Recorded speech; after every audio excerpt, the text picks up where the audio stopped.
Hello everyone, and peace of Christ to all of you. Please invite your friends and share the link with whoever you can. Before we start, please be sure that you speak in a nice way, no bad words, no bad language, and we are here to talk about Islam, not about Muslims. Muslims is not our case. However, we have a Disneyland, but this is a Disneyland of today of Islam. There's some people, they want to provide us with different image of Islam, make us believe that Islam is so beautiful. Islam like a Disneyland. It's like so good to be true, but there is some bad, ones who have a bad interpretation of Disneyland. Disneyland is not what you think. It's Disneyland. It's there where Mickey Mouse and the cartoon and Alice in the Wonderland, Cinderella, all the beautiful stories. That's what they want to say to us. So today I was looking for news, and I found this article. We will start with this one first. This is a Muslim woman. She is from India, I guess, and the Muslim cleric, they are attacking her because she married a Hindu person, I think, and she is doing things which is not accepted in Islam. So this article contain like two sides. One Muslim, a mufti, his name Asad Qasim, he says that this woman, she is not a Muslim, she don't present Islam because she is married out of her religion, and she should change her name and religion.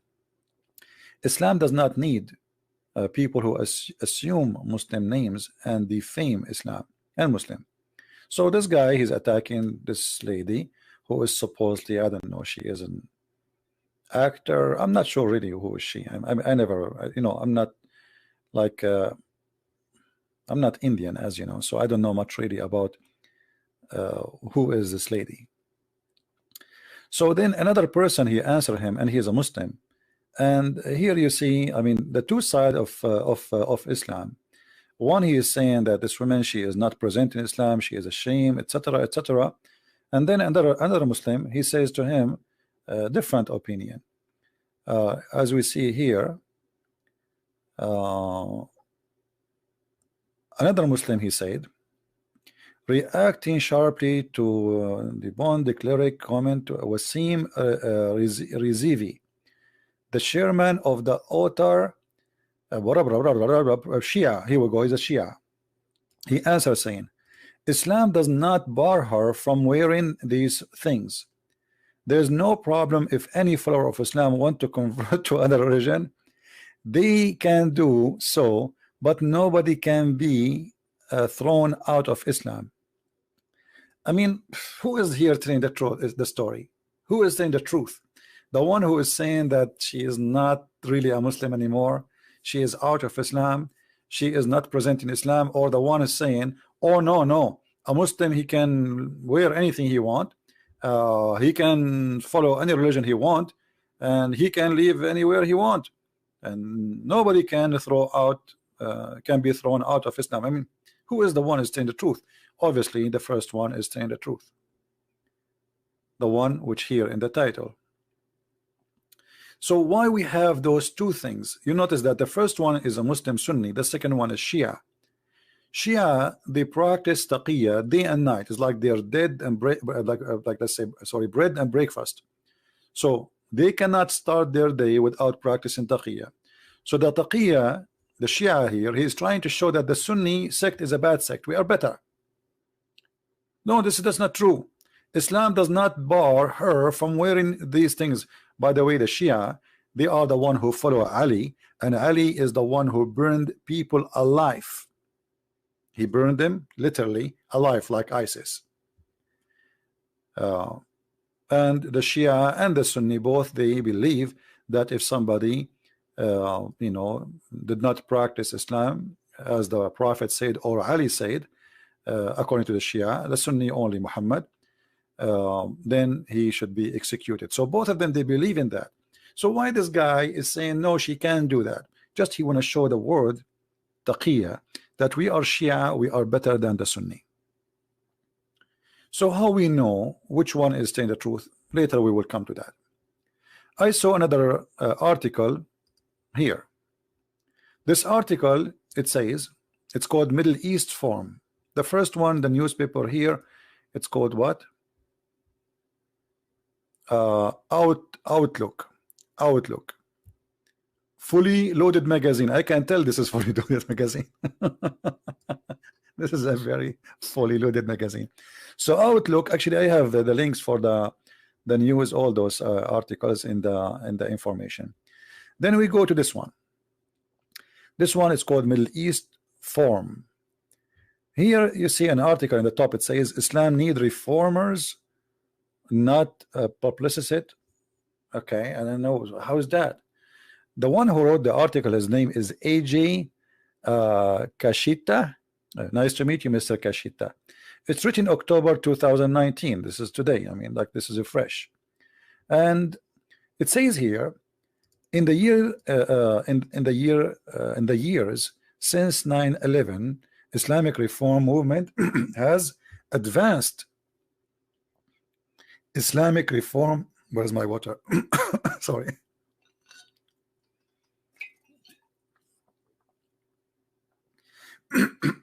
Sorry, the comedy is making my voice disappear. Islamic reform movement. Where we can find this movement? What do you mean? Islamic reform movement has advanced. Where is that? That's happening somewhere. The reformers and the bridge builders. There is bridge builders. There is Muslims who they are bridge builders, and they are called reformers, according to this person. Who are they? Then they go in the article. You can read off. Take your time and read it. And then here we find bingo. We find two pictures. One is called Tariq Fatah, and the other one, his name is Mohammed Tawhidi. Now Tariq Fatah, this guy, I never heard of him before, so I will do a little search in private Google, peace upon him, to see who is this guy. Tariq Fatah, a Pakistani Canadian journalist. So a Pakistani Canadian journalist, and he became a Congress member, I think. Oh, sorry, he is the founder of the Congress, the Muslim Canadian Congress. This is the guy. He will reform Islam, and the guy next to him, both of them, and not only that, they are calling in different article, which I will show you later, Imam Tawhidi, they are calling him the Prince of Peace. And then they go down and they show you another reformer. Her name is Karen Armstrong. This woman, obviously, she is suffering from issues, and she have her own translation of the Quran, which is totally different from the Quran we have. As you see, Karen Armstrong and Muhammad. So this woman, she have a fantasy about Muhammad. Muhammad was the best man. Muhammad was amazing.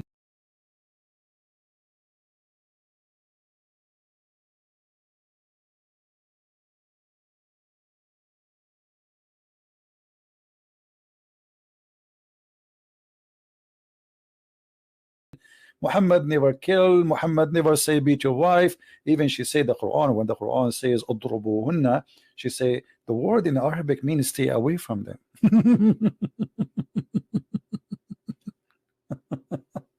So according to this articles, those are the ones who will fix Islam. But here we need to notice something. As long the article writer who is from the left, weird people, you know, who is saying Islam need reformers, so he agreed, he admitted by making this statement that Islam is wrong. You see, he's trying his best, this person who wrote this article, not to make Islam look bad, and actually he is trying to defend, but the article is so clear. Islam need reformers.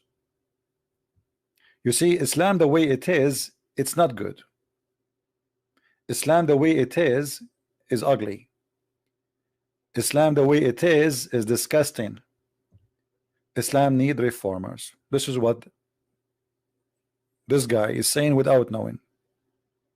Or maybe he is too much hypocrite to the point he don't dare to say this is what I meant.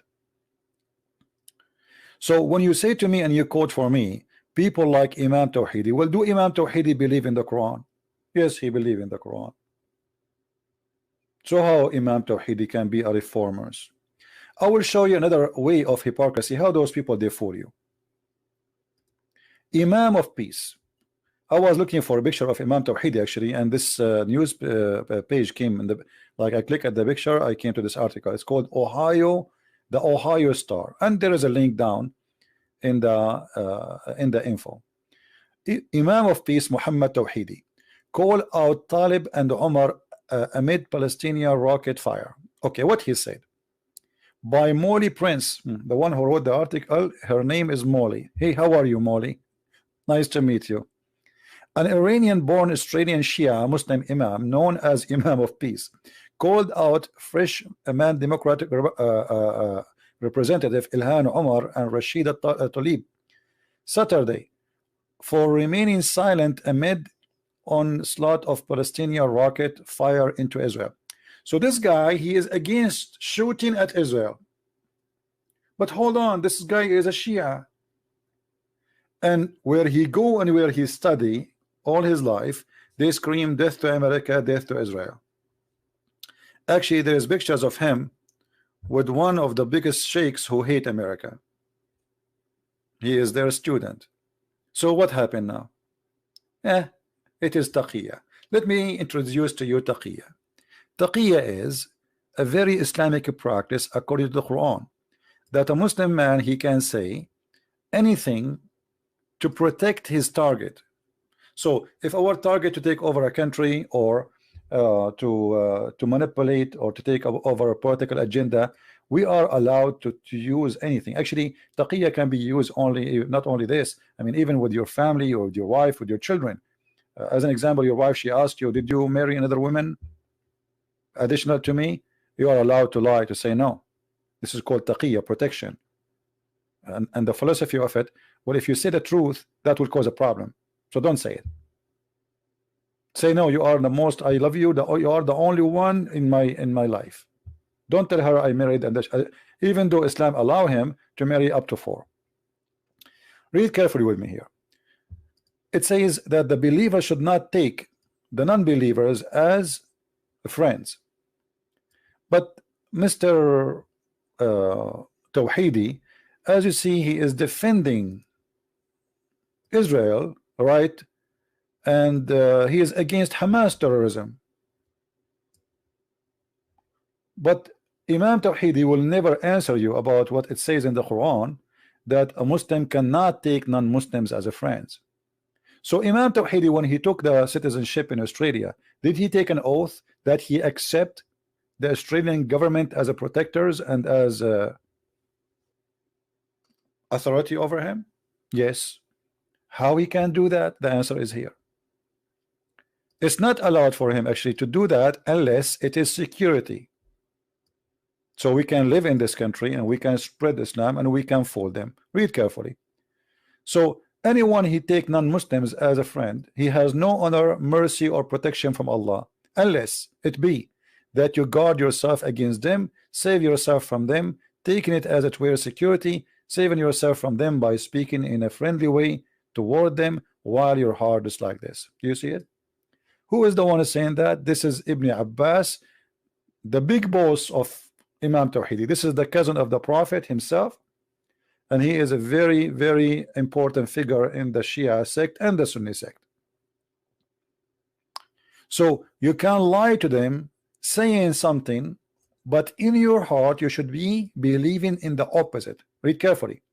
The one who taking them, the disbelievers, as a friend, and he is sincere, it says here, he who is sincere, who doth that seeking might and honor by taking the hypocrites and disbelievers as a friends, he has no connection with Allah. Okay, is Imam Tawhidi a person, a prince of peace, and he take the Australian and whatever Christians as a friends? He say yes. Actually, as you see, he is defending Israel. but this is the taqiyya.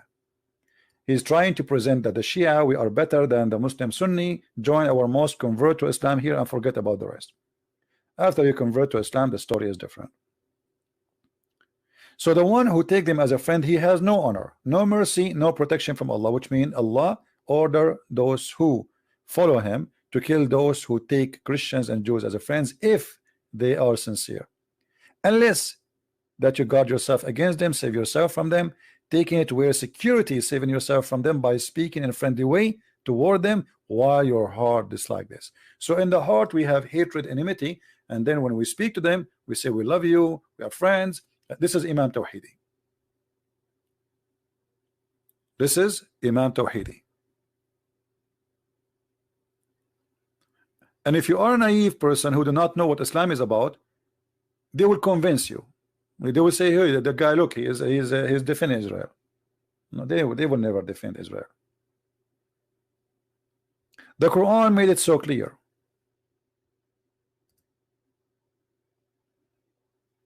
Very clear. That Muslims cannot take non-Muslims as a friend, and they cannot side with them in any way, in any mean. And we have tons of verses in the Quran, tons of chapters. All of them, they lead us to one thing. Actually, the Quran is even make it very extremely clear to the point you cannot even take your own family as a friend if they are not Muslims. So what those people are talking about? They are just trying to bring confusion to you and make you believe that there is a bad interpretation for Islam and there is a good interpretation for Islam. The challenge is here. Who is the one who gave good interpretation for Islam? Are those names are qualified really to give interpretation for Islam, or who are they? No one. In order to reform Islam, we have to change the Quran, and we have to change the books of Hadith. Is Imam Tawhidi, this kid, I call him a kid, he's just a kid, can he take this verse out of the Quran? No. Can he take 9:23 out of the Quran? No. Can he take 5:14 from the Quran? No. Can he take 9:29 where it says kill the Christians and the Jews, slaughter them, or force them to pay jizya? No. So what reform? What we are talking about? Who is the one is capable of doing such a miracle? When I say I want to reform Christianity, that's mean I'm going to bring you different Jesus. As simple as that. Nobody can. What reform? What?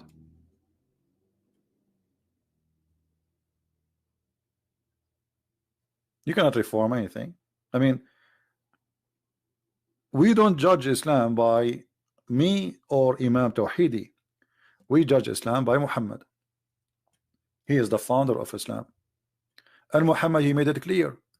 He killed those who don't believe in him, and he slaughtered them. And he made it clear too that I have a duty to kill all mankind, not only those who they are around me, until either they convert to Islam or I will kill them all. And those are reference written by Muslims through centuries, and they are approved by them, and every single Muslim, including Tawhidi, he believe in them. Tawhidi don't believe in the book of Al-Bukhari, but they have different books, which is Shia books, and he believe in it. It's the same, equal to Al-Bukhari, equal to Sahih Muslim, and it says it clearly, kill them wherever you find them. So what this guy is talking about? Imam Tawhidi, when he pray 5 times a day, do you know what he pray? He asks Allah every day 5 times, don't make us the same as the Jews or the Christians. Al-Fatiha is how Imam Tawhidi he started his day. Every day.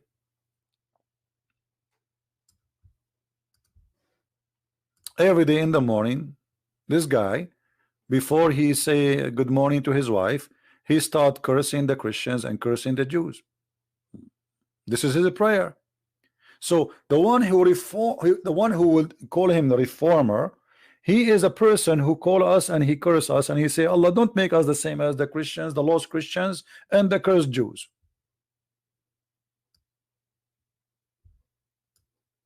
5 times a day.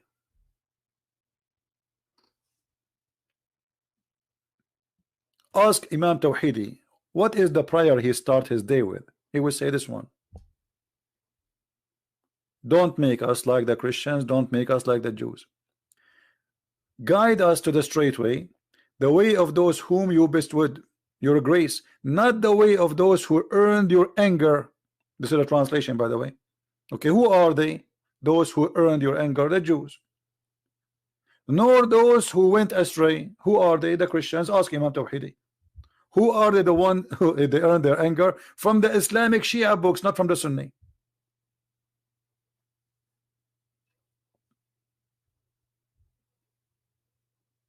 See how they lie to you? This guy, he prayed 5 times to his God, saying to his God, please Allah, don't make us the same as the Christians or the Jews.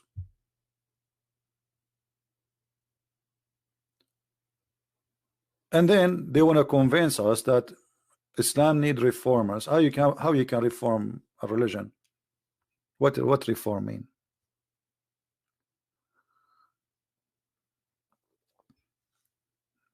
Are you going to take all the bad, ugly, disgusting verses from the Quran, which mean you have to delete maybe 97% of it?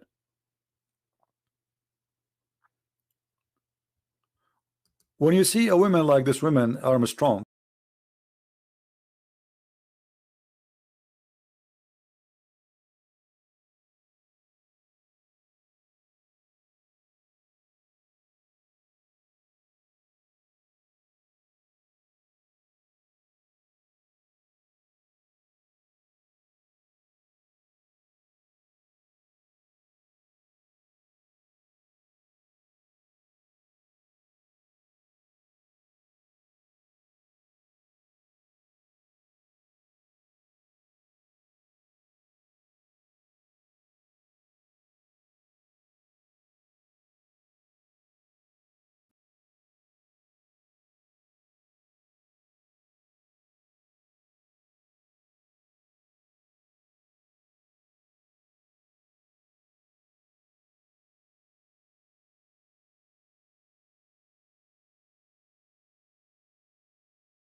blah blah blah. You know, actually now in Iraq, we have we celebrate the day of Fatima, which is the same day of the birth of Mary, and like blah blah blah blah blah. Like when he start, you think this guy is coming from the sky. He's an angel. You know, he's an angel. Right after I start getting him busted, at the end, the guy, he says to me, we are going to cleanse from the earth from people like you. We are going to cleanse the people from Palestine from the Zionists. He said it clearly in TV. He is going to which means he claimed that he want to kill all the Jews in Israel. But in the beginning, he was, we are friends, and etc. And we know we both believe in one God, and all of this disappear. Right after I start giving him the truth and getting him busted one by one about everything he said. And you should see how his head was going, like this guy. He was like suffering.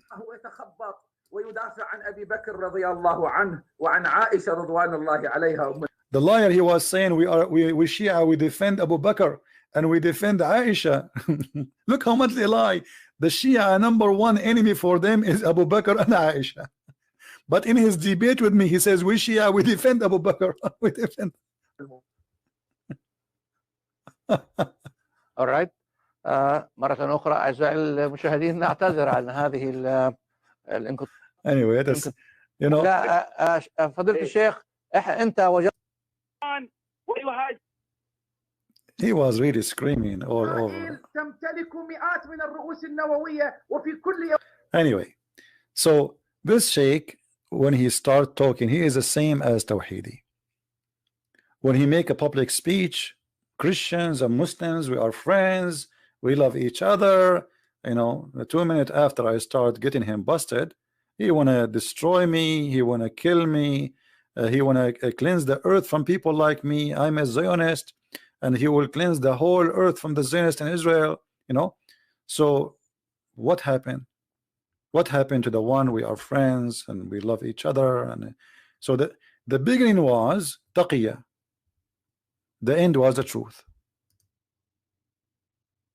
And the reason they speak like more free, because we are speaking Arabic. This guy been interviewed 5 times in Fox News, and 5 times they could not get him busted.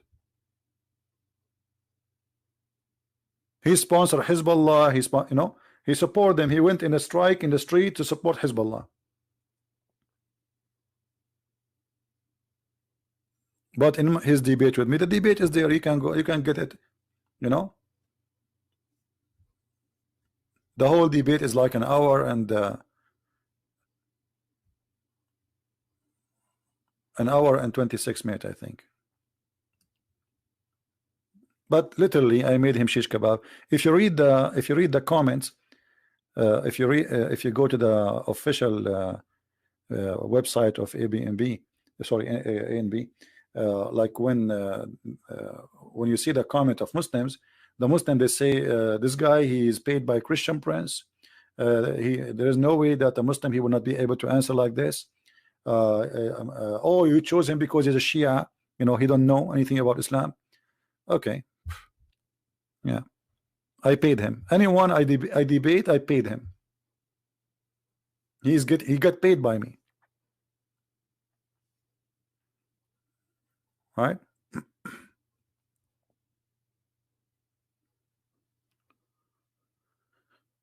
Anyway, do we have any Muslim want to say something? Why we have 884 watching, but only we have 496 like? Is that really only we deserve only 497 like? Okay. Do we have any Muslim would like to say anything to us, maybe to correct us? Anyone? You see, I'm here. Like I open my Skype. We take live calls and we make a challenge. Prove us wrong. Who can prove us wrong? Islam is a religion, cannot be reformed, and yes, I agree. Islam needs reform. because obviously it's ugly. This is why they made this article saying Islam need reform, because it's ugly. The reason you said Islam need reform, because you agreed, you admit it, even though you are from the left-minded people who don't want to attack Islam. By saying that, you admitted that Islam is a problem. Islam is not right. Islam need reform.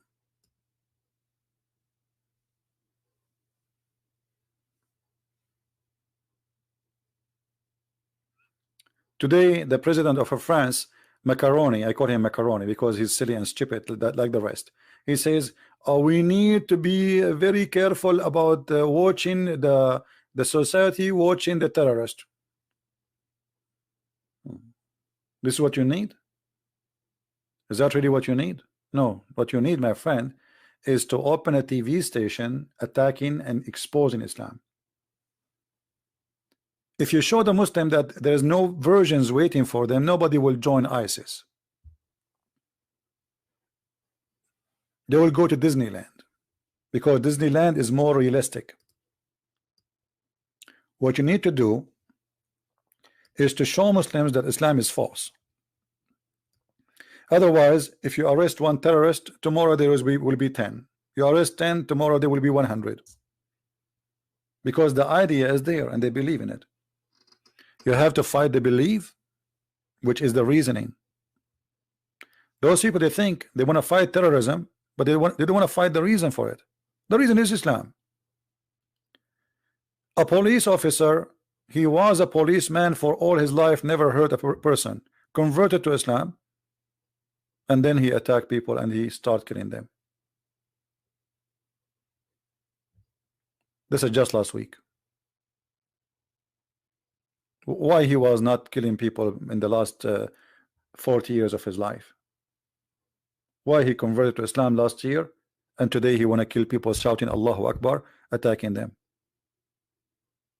So the problem is Islam, my friend. It's not the terrorist himself. The terrorist is a victim himself. The terrorist is a victim. He's a believer in an idea that if he killed those who don't believe in Islam, as Allah told him, he will go to heaven. All the Western countries, because they are stupid, they are fighting terrorism, not Islam. When the problem is Islam, when you destroy the idea, you destroy terrorism. Otherwise, you are wasting your money and your resource. It's like, you know, what they are doing in the West. They are like somebody want to kill somebody infected with a virus, but they don't want to fight the virus. You know what I mean? But the one is infected, he's a victim himself. What about we fight the virus? How this person became what he is? Why somebody is a Hindu? He don't go and say a Hindu Akbar, whatever Akbar, and I want to kill you. Why somebody is a Buddha? Don't do that. Why somebody is a Christian? Don't do that. Why somebody is a Jew? So we have a problem. The problem, obviously, all of those, they share one thing. Their belief is pushing them to kill and to attack, and that is Islam. So instead of fighting the cult of Islam, they are making Islam look like, I said, Disneyland, and Islam is a good religion. They don't want to say the truth. Nobody want to say the truth, that the truth is ugly. Nobody dare to say it.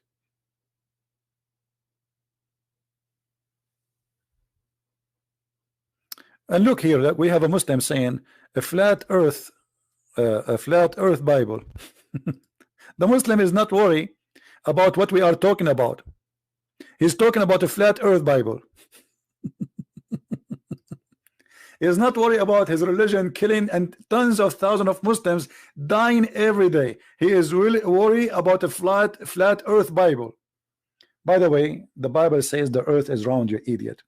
Like a globe, actually not round. I can show you from the Quran that it is the Quran who says the earth is flat. This is why you Muslims, you have to pray in the direction of Mecca, because you think and you believe that the earth is flat. And right now, you can call me right now. You show me the verses in the Bible saying the earth is flat, and I will show you the verses which you cannot, because you see, when you show me something, you have to read the Christian interpretation for it. I will do the same. When I show you something, I will read the Muslim interpretation for it. And I will show you unlimited numbers of a flat earth in the Quran. But because you are ashamed of your religion, so you are trying to divert our topic from the shame of Islam and Muhammad to make it about a flat earth. If earth is a flat or not a flat, that will not change that every day today people are being slaughtered in the name of Allah. As we speak now, Erdogan, the great Muslim, is going to attack the north of Syria, threatening the life of millions of Kurdish. And the potato Trump, he decided to open the door for him. That is the truth. This is what you are good about. Attacking your neighbors, slaughtering your neighbor, taking them as sex slaves. Attacking Cyprus, taking half of Cyprus.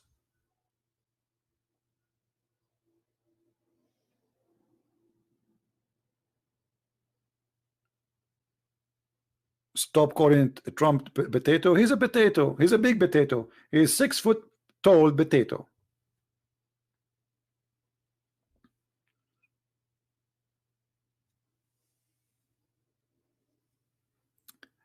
He is a flat earth Christian. That's mean he is dumb. I don't want him here. Flat earth Christian. No, he's a Muslim, my friend. They use different names just to fool you. Taqiyya, taqiyya. Learn. A Muslim, he will change his name and he will claim that he is a Christian, so he can say, okay, see, Christian, believe in this.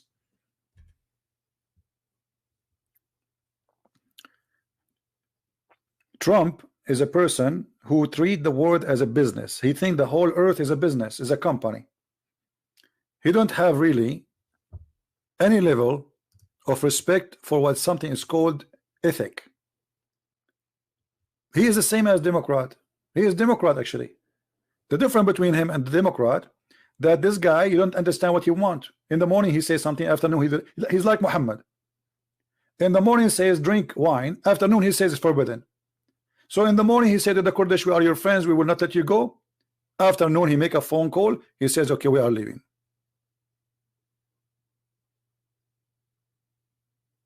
That is the truth. I voted for him, and next election I have to vote for him, because if we don't vote for him, we will get another donkey bigger than him. In America, my friend, we don't elect president, we elect donkeys. But there's sizes. There's big donkeys, small donkeys, mule donkeys. One of them he will hit you on your balls, and the other one will hit you on your ass. Choose one.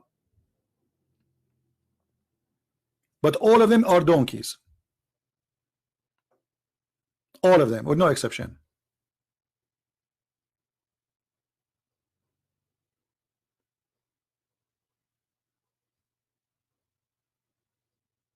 So we have to elect between two donkeys. One will hit you on your balls, and the other one will hit you on your ass. Which one?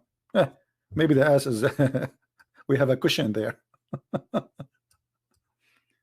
And look at those poor Kurdish. They fought with America side by side for the last 8 years. Overnight he sold them out.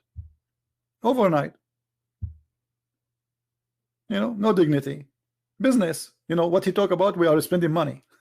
This is so why you okay, so you use them for 8 years and now you dump them. It's like Muhammad marrying a woman. When she get older, you know, she became slower, he don't want to have sex with her, and he want to divorce her. Very shameful. You see, we should not be taken aside. You know what I mean? We as a Christian, we should not take a side. I don't support Trump when he's stupid. I support him when he's right.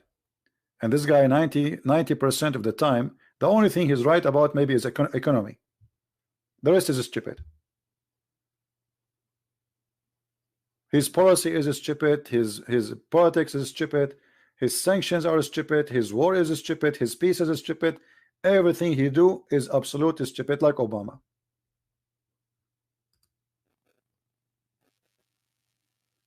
But if you ask me, are you going to vote for him next year? I say yes. What I can do? Voting for a stupid better than voting for a crazy person. That's the whole deal.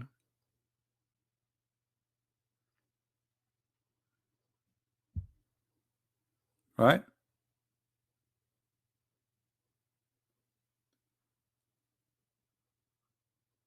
Do we have any Muslim want to say something?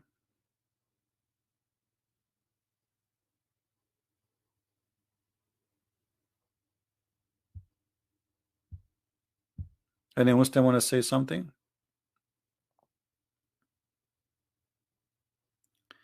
Donkey cannot speak English. Well, I don't know. Muhammad, he spoke to his donkey in Arabic, and he asked him if he liked females. You can find that in Ibn Kathir. And his donkey, his name is Ya'fur.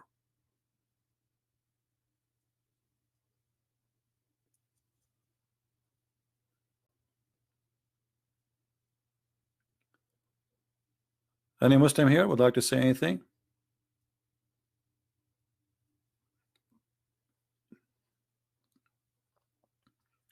No, all politics, when I call donkey, this is on my scale. All politics are the devil. They use you and they fool you. You see, when they go to election, what they do? As an example, Obama before the election with Hillary Clinton, he signed the biggest deal as an aid to Israel in history of USA, the biggest ever. Suddenly Obama became in love with the Jews in Israel. Why? Because he wanted their support to Hillary. They fool you. They don't care really for, they care how they can win election. And Trump today, all what he's worried about, how to win the election. If he would withdraw the army from Syria, he will be the one who says, I am the one who took the army from Syria. Always in those countries, in the Western countries, the one who sent the army is the bad guy. The one who would withdraw the army is the good guy. This is the mentality. So he want to be the hero who is going to withdraw. It doesn't matter what the price is. It's just for the sake of election. He don't care really for what's going to happen next. And the one who's attacking him for withdrawing is just for the sake of election too. It doesn't matter really. If they are in office, they will do the same. All of them, they are a bunch of liars. Obama, he sent hundreds of millions of dollars to the terrorists in Syria. More than $600 million. Nobody questioned him why and how.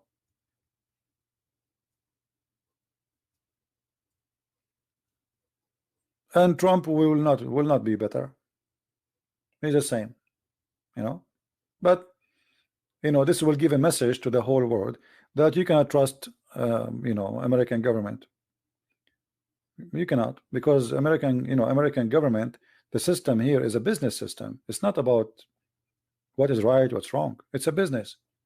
You see now, if a Trump, he made the economy super like amazing. Already, actually, he is successful in that. Still, he is bad for the left. So it's not what he do; it is who he is. It's a country run by two hypocrite parties. It doesn't matter what the other side of the party does. He's bad. He's ugly. He's evil. So each one of them, he tried to make the other one evil as much as he can. And each one of them, he claimed that the other part or the other party is the devil himself. He have no dignity. But the truth is, both of them are the devil. They are two faces for one coin. All what they do, they exchange position. But nobody is being truthful. Yeah, the difference between Obama and Trump, Obama, he knew how to say words. He is very careful. This guy is like a big kid. Whatever in his pocket, it is in his hand. It's like, you wanna know what your neighbors did yesterday? Go ask their kid. Hey, what your mom cooked yesterday? He will tell you right away. This is Trump. He go in the phone, he speak everything in the phone. Nobody do that. He knew that people are spying at him. But he's a big kid. He's just a big kid. None of those deserve to be a president. None of those is wise enough to be a president. This guy, he's a businessman. He look at the world as a business. China for him is a business pocket. Same as Syria, same as Iraq, same money. He speaks to Europe. He says, how much money you will pay us? The Prince of Saudi Arabia come. I mean, in front of him, the guy, he says he is going to spend a lot of money here. He will leave us all his money here. I mean, how in the world you say that?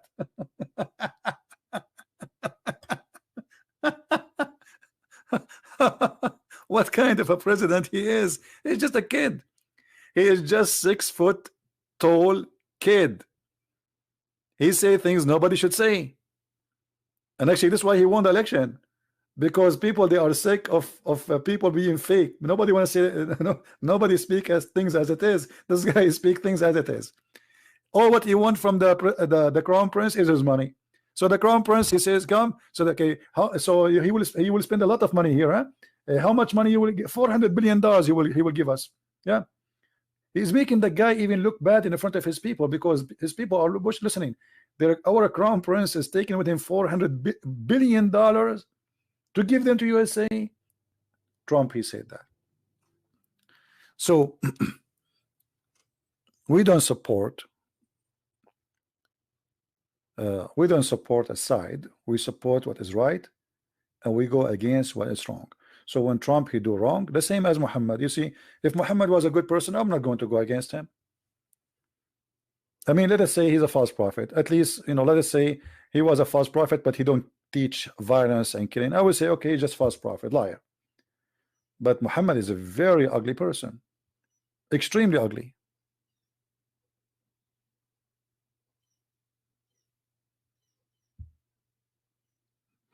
Do we have any Muslim want to say anything? Yeah, I vote for Trump, and I will vote again. I mean, what if we don't vote for Trump? Who we will get? Pelosi, or the women who want to make us ride donkeys, or the women who said we should eat our kids, or the women who said we should kill all the cows because they are making carbon. I mean, they are a bunch of stupid, those people. So we don't have other choice. We will vote for who? Or Bernie Sanders? I mean, those people are high. They are too much in hashish. They are literally in hashish. Those people, they are coming from Disneyland of hashish. So Trump, maybe he is a donkey for me, but those guys are the manufacturer of donkeys. Actually, even their sign of their party is donkey. You believe it or not? He's not a communist, he's a stupid. He's a millionaire. Communist, have you ever? He's a communist, but he has millions of dollars in his pocket. I mean, do you see how much communist he is? All of them, they lecture you about poor, but all of them, they are millionaires, if not billionaires.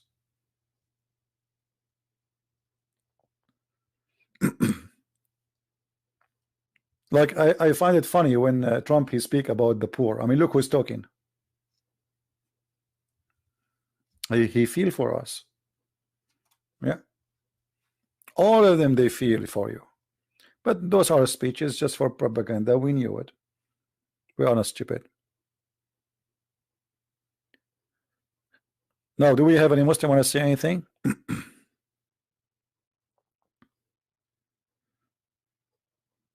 Actually, I'm going to make a video about China, and I will publish it maybe in this page or in the other channel.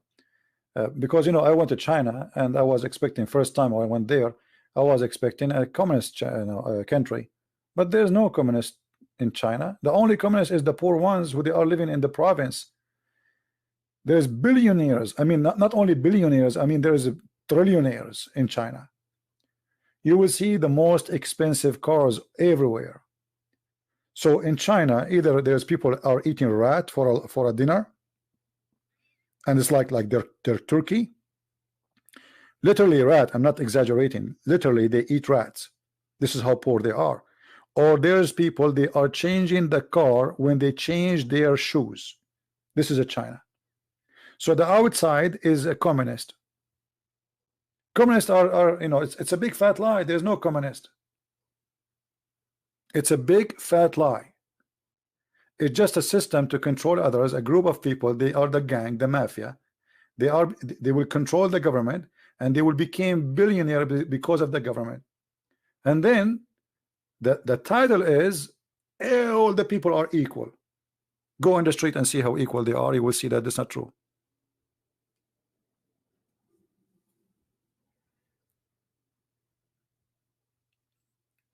Communist is the same as Muhammad.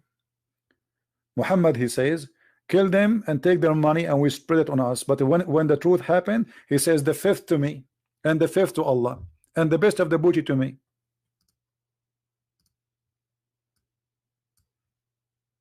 The fifth to you. Why, Muhammad? Because I'm the prophet.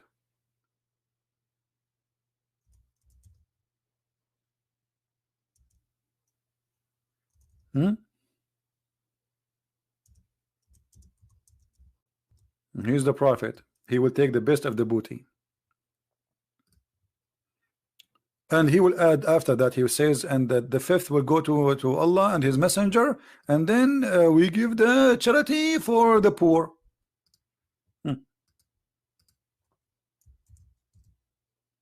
Yeah, Muhammad is a charity man.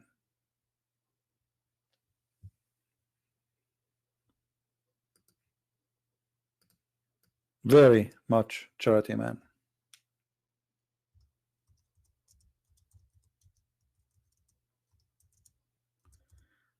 Now, do we have any Muslim?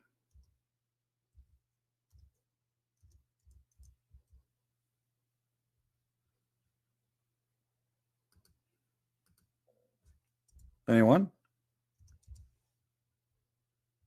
Any Muslim want to prove us wrong?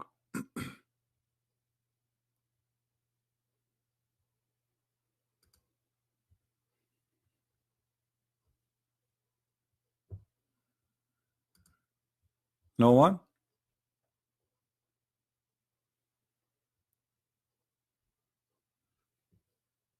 And you remember when Muhammad, he stole some clothing.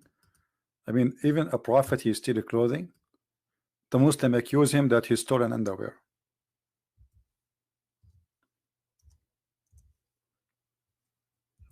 And now Trump, he's accusing Joe Biden that he is his son, he stole many underwear with his son.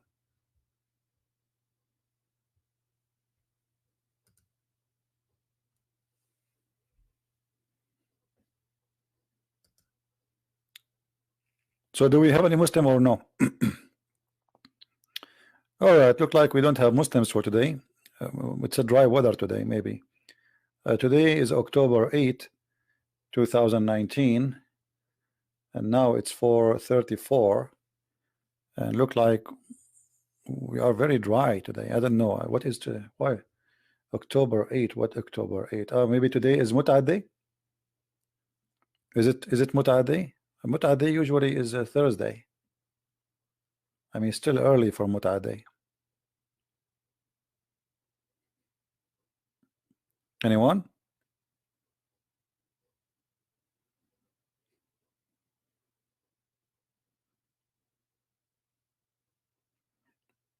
I remember when I was in school going to my university, we went with a driver. He's a Muslim driver, according to Abu Muhammad. He said he's yawning. So I said, so you sound like you are tired. He said, yesterday it was the homework day. I look at him, this guy is like 60 something. What homework? You know, I am a student, I do homework. You know, in Arabic we say wazifa, you know, wazifa, like you know, like if you have a homework for school. So I look at him, I said, what homework? You go to school? He said, no. Yesterday it was Thursday.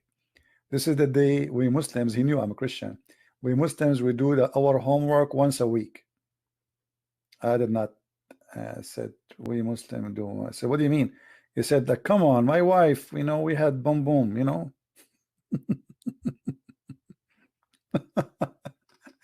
They do their homework once a week. Yeah. And I was thinking, this guy, he go to school now, and yesterday, what he did exactly.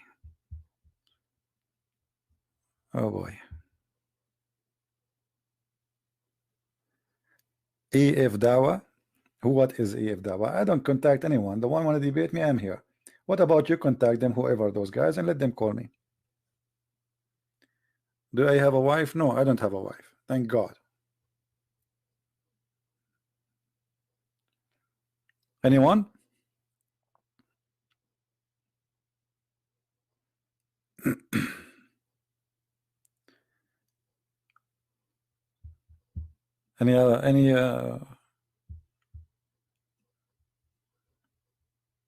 Any Muslim? Don't ask me questions. It's silly questions. Do you have wife? Do you have children? No, I don't have wives. I don't have children. But not, but don't ask me those questions again. I mean, what that will make a difference for you if I have a wife, a children, or not? Is that going to pay for your bill? Are you going to have better electricity? What does this have to do with our topic? Any Abdul?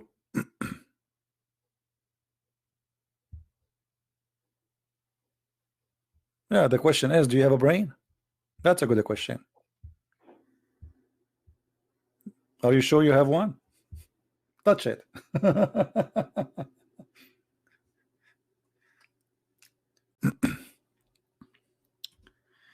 How many here are from Europe right now?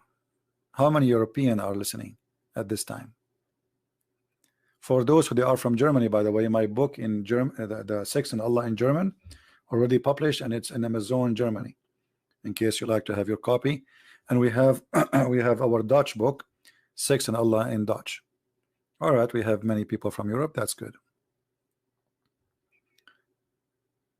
All right, that's good. That's good. Wonderful. Do we have any Muslim? Yeah, if you go to Amazon.Germany, you will find Sex and Allah in German language is already there.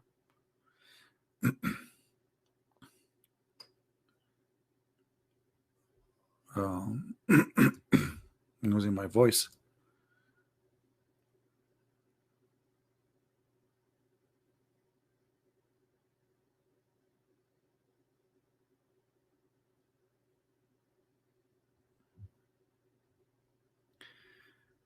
So, any Abdul? Muhammad in the Bible? Yeah, actually, Muhammad is in the Bible. Let us first find Muhammad in the Quran, then we can go and find him in the Bible. Where is Muhammad in the Quran? You know, the funny is, there was a sheikh, his name is Abdullah Green. He was saying, the Bible written by John. John who? Paul who? Mark who? Okay, Muslims, I will shave my 100-foot beard if you can show me from the Quran who is Muhammad. Muhammad who? In the Quran there is a guy, his name is Salih. Salih who? Abraham who? Oh, I forgot, in the Quran it says Abraham is the son of a guy, his name is Azar. Azar who? Abraham, his father became Azar. I don't know what's wrong with my, I think I drank too much coffee. Azar. So it's really funny when the Muslim, they ask questions and they make a challenge. Okay, I challenge you right now to call me and I will tell you John who, and Mark who, and Luke who. Now how you can tell me from your book Abraham who, Israel who, Muhammad who? We have the Quran in front of us. As you see here, it says Abraham, he said to his father Azar. Abraham, you have a father, his name is Azar. What happened? His father changed his name? Huh?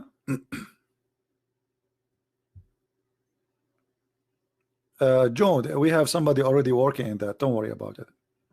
There's a good brother. He is working in translation in Indonesian. Already we have my book Quran and Science published in Indonesian language, and we share the link for free with everybody. So now the person is working, the brother is working in the second book, Deception of Allah, and I hope soon will be out. Any Muslim can tell us who is Azar? We don't know. The only one knows is Christian Prince. Azar is not a word, is not a name. Azar is a word mean foolish or a fool or stupid. So the Muslims, because they are, and Muhammad, because he's a thief. He was copying from the book of Waraq ibn Nawfal that Abraham, he said to his father, foolish, are you going to worship idols? The foolish Muhammad, he thought that the word Azar, this is the name of the father of Abraham. Do you see how foolish Muhammad is? Because he's a thief. He does not know what the word means. So he thought, okay, he said to his father Azar. I said, Azar is his name. No, it's not his name, you idiot. It's a word mean foolish.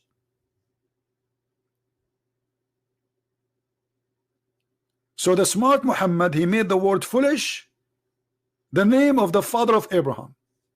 Do you see how smart he is? If you replace the word Azar with fool or foolish, it makes sense, right? It makes sense, because he's saying to his father, are you going to worship idols as gods? Otherwise, why somebody want to say Abraham, he said to his father Azar? You just said his father. There's no need to say a name. You see, we say a name, like imagine we say Muhammad, he said to his father Abdullah, but everybody knows his father. Why you want to say his father? Either you say he said to Azar, or you say to his father. That's it. By saying his father, there's no name to come after that. Like, do Muhammad have two fathers? So we have to mention the name so we will not be confused. You know what I mean? We say the name of the person if there is many of them, but the guy, he have one father. So what do you mean he said to his father Azar?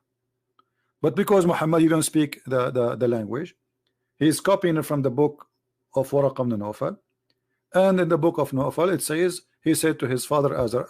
Waraq, he knew what the word Azar mean. Muhammad, he don't know. And now all Muslims think that Azar is the name of the father of Abraham. Now, if we go back, who is a Muslim who tell us who is Muhammad? Who is Muhammad?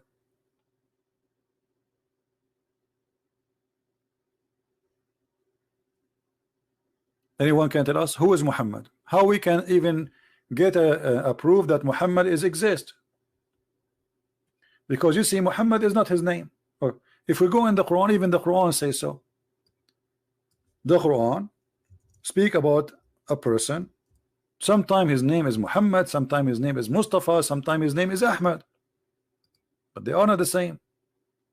And when Jesus, son of Mary, said, O children of Israel, lo, I am a messenger of Allah into you, confirming that which revealed before me in the Torah, and bringing the good tidings of a messenger who comes after me, but his name, the praised one. False translation, by the way. It doesn't say the praised one. It says Ahmad. Ismuhu Ahmad. You don't translate a name unless it's not a name. Correct, guys? So it's a false translation if this is a name. It is not false translation if this is not a name.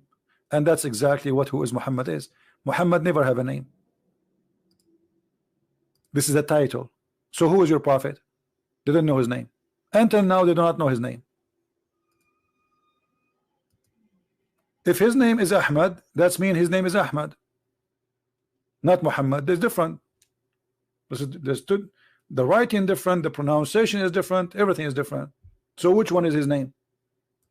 The fact is, both of them are very close in the meaning. So Ahmad or Muhammad, it doesn't make the difference because it's the same meaning. So it is a title. That is not the name of your prophet. So who's your prophet? Your prophet is a man, his name is Qatham.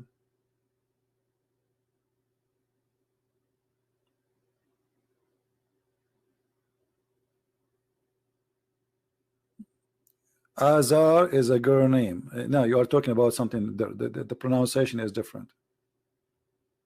This is Azar, not Azar.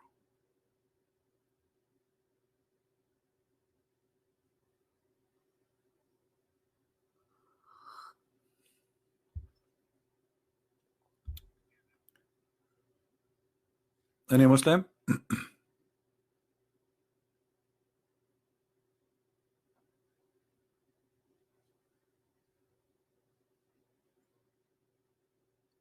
I still did not found your video about the word Abraham in Quran. I don't know what do you mean.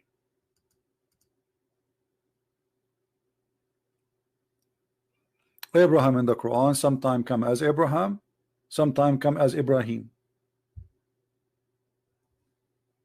Have you ever heard of a God you do not know how to code the name?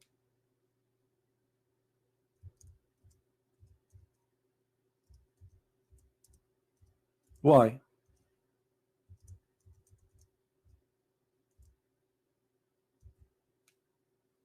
Why Allah don't know? You don't know. Muhammad, when he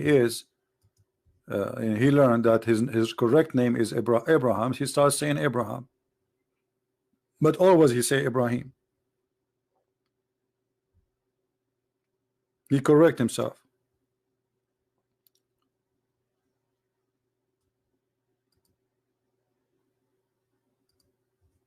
Who was Isa in the Quran? When nobody heard. Nobody heard about someone his name is Isa before.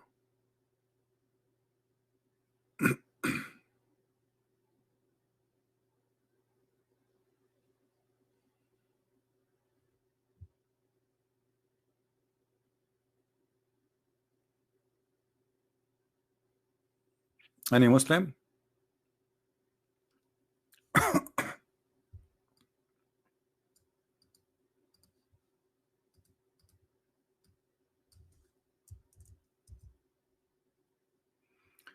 Just to show you something here. Okay. If I search in the Quran, which they have in their website, if I search the word Abraham, I can't find it. They change it. But in the real Quran, the word Abraham is there.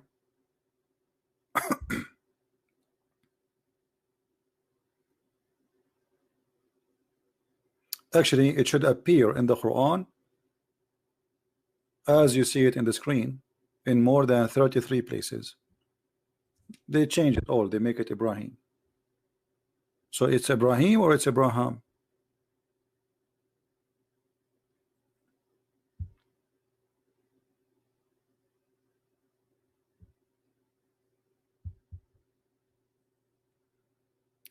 Do we have any Muslim would like to say?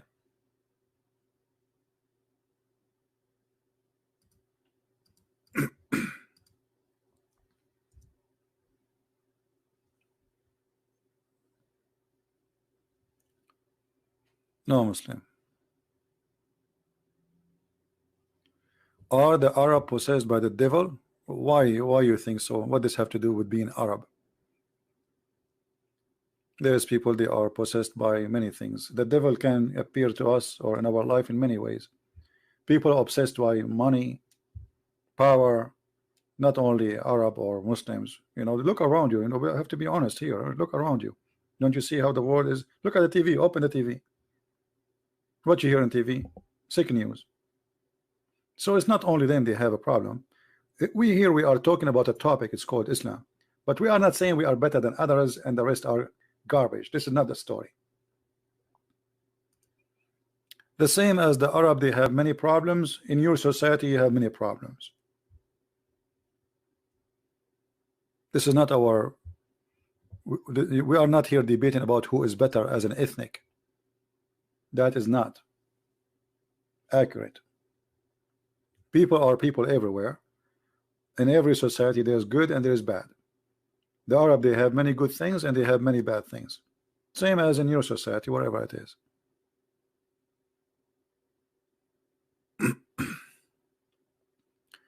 The Muslim, they say that Muhammad is mentioned in the Bible. Well, they can say whatever they want.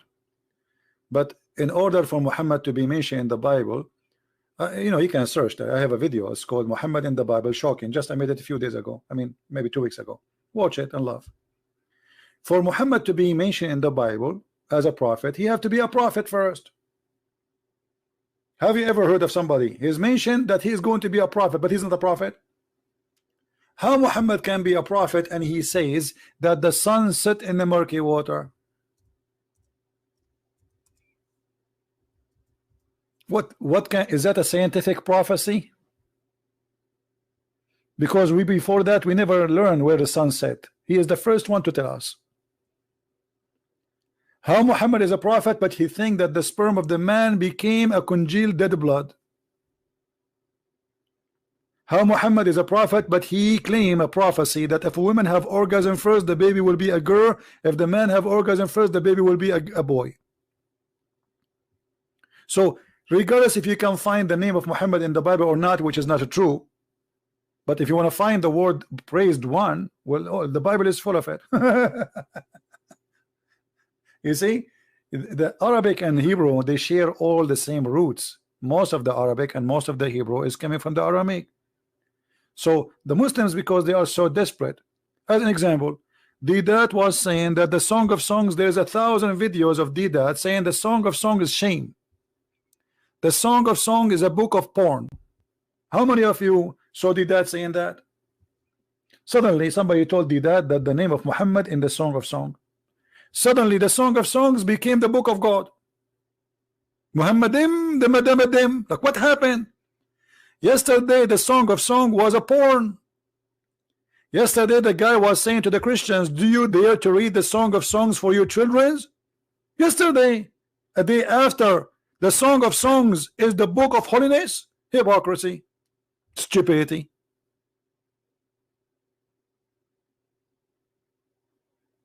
Right? Yesterday the Song of Song was a shame. Today the Song of Songs is where the prophet name is mentioned. By the way, your prophet is in the Song of Song. Why? There's a grass grow in his chest, and he have big breast or what? I don't know. What do you mean? The Song of Song is about Jerusalem. It's not about a man. It's not about a city. Have you ever heard of a man or a woman have a grass in their chest?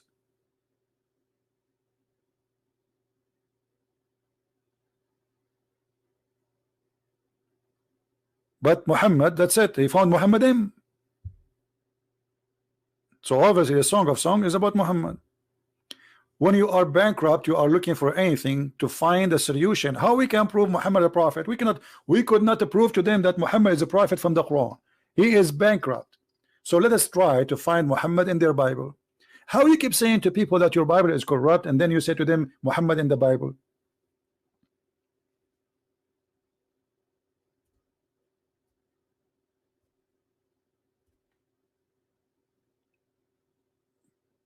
Anyone?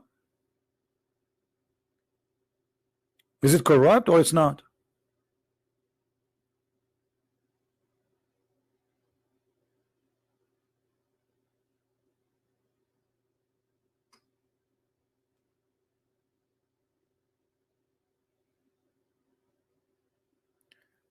The effective approach to Muslims, that's something personal, because every one of us is different. How you approach Muslims. For me, I do it the way I do it. You know how I do it. But you are different. It's about how much knowledge you have, how much confident of your knowledge you have.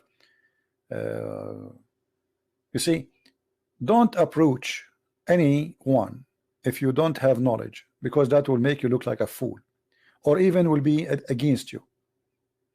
It's like somebody, he want to school somebody, he have a PhD in mathematics, but then the second he challenge him, after 2 seconds the other person, he will make fool of you. So in order to challenge somebody about anything, you have to have knowledge, and that knowledge have to be strong and solid. So never approach unless you have knowledge first. So let us say, before you approach others about anything, approach yourself.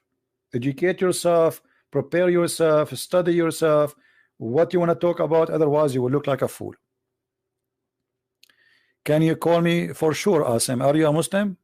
If you are a Muslim, you can call me. If you are not, no. Anyone is a Muslim would like to call me, give me your ID in Skype and I will call you.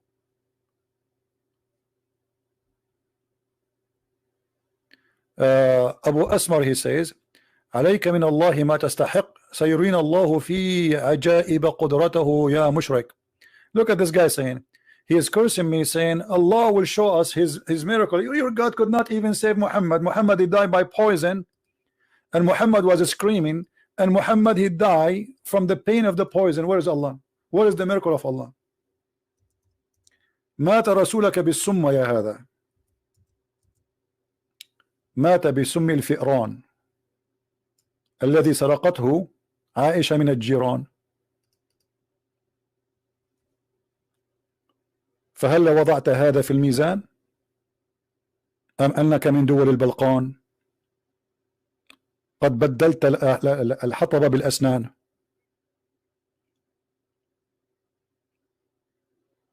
هل تسمع؟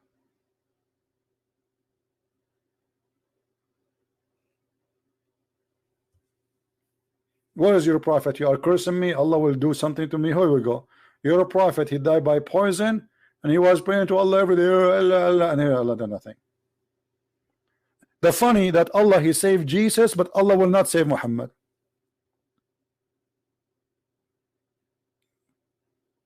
Who is the guy who speaks Arabic? Are you going to answer? Are you searching Google?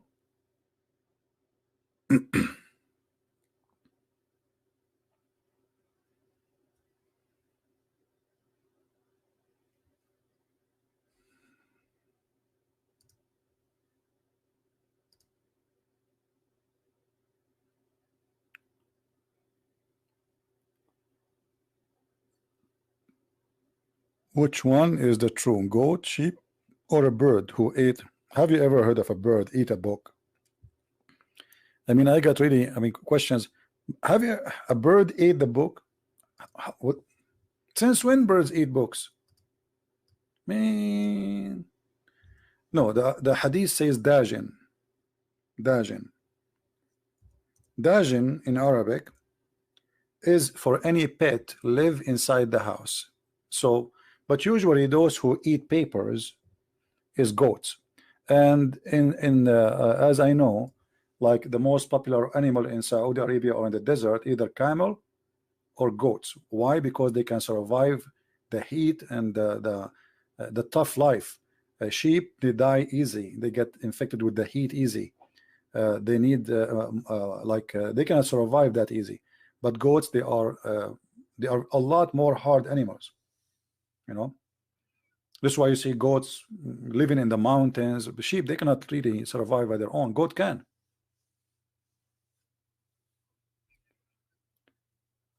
So mostly it's a goat. Goat, they eat plastic, they eat anything. And just put anything in front of them, and they will eat it. They will chew it right away. So most likely it's a goat, but what it is exactly, maybe it is not, maybe it's a camel. But a camel go inside the room, that is impossible. The camel is so big. So what is left? A goat.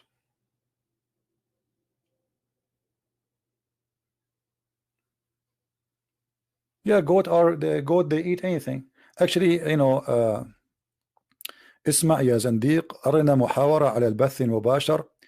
يا أبو أسمر، الزنديق هو محمد، وبالدليل والبرهان، فقد وجدناه مع صفوان متآمرا على أم النسوان عائشة، وهي كانت معه فلتانة. ألم يثبت بالدليل أن رسولك ضبط عائشة متلبسة مع صفوان ثم غطى عليها؟ أما الحديث المباشر، لو كنت رجال اتصل، يلا تعال اتصل يا أبو شخة، اتصل. A Muslim is challenging me. Says, oh, we challenge you. Okay, call me.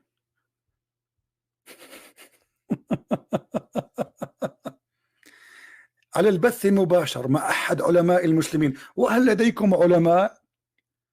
ليس لديكم علماء، لديكم بلهاء. علماءكم يعتقدون أن الأرض مسطحة وأن مناخيركم مفلطحة. أين هم علماؤكم؟ والشمس تغرب في عين حمية. ها؟ علماء؟ إذا كان رسولكم جاهل لا يقرأ ولا يكتب، فأين هم علماءكم؟ وكيف يكون العالم عالما وهو يؤمن برسول جاهل؟ He's saying to me, why don't they be the scholars? I said, how they can be scholars or science scholars? If you Muslims, you are following a prophet who do not know how to read, how to write. If your boss is an ignorant, the one you follow, the one you learn from, he is ignorant. He think that the women, if she have orgasm, the baby will be a girl. If this is your boss, so who is the scholar here? What do you mean scholars?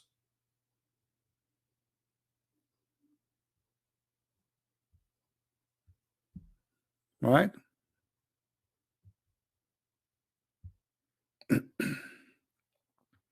Any Abdul?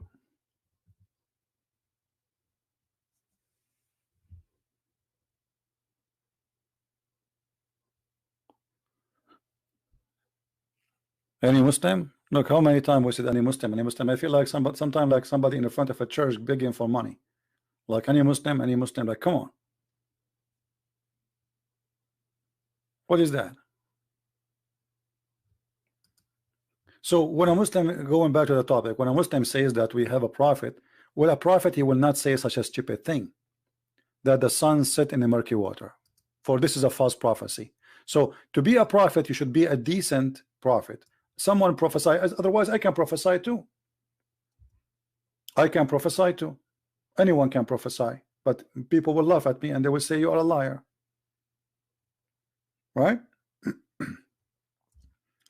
Muhammad, he told his followers, do you know where the sun set? They said to him, we do not know where the sun set. Allah and his prophet know better. He said that Allah taught him that the sun set every day under the throne of Allah. And where is the throne of Allah? Is above the water.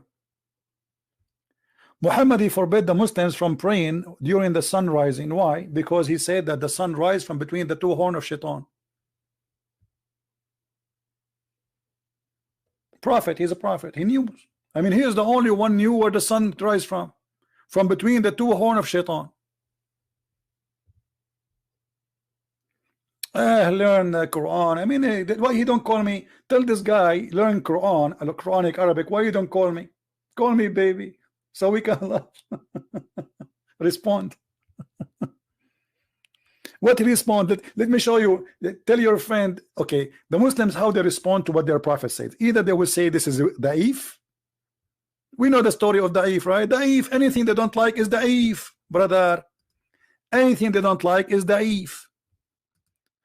Or he will say, he have a wrong understanding. No, I will not give you a wrong understanding. I will give you understanding of the prophet. Can he say the prophet have a wrong understanding? So those responses are just made for those who do not understand, those who have no knowledge. Here we go. This is the prophet of Allah explaining the chapter 86, the chapter about the 18, about the sun set in murky water. I was sitting behind Allah messenger who was riding a donkey while the sun was setting. He asked, do you know where it is set? I replied, Allah and his apostle knows best. He said, it's set in a spring of warm water. So what the response of the Muslim says? Did he say that his prophet was wrong? What is the response? You tell me. This is Muhammad saying that, not me. And is he going to say this is da'if? It's not da'if. Here we go. Is that da'if? No, it's not. Who said that? Muhammad. So what we will do now?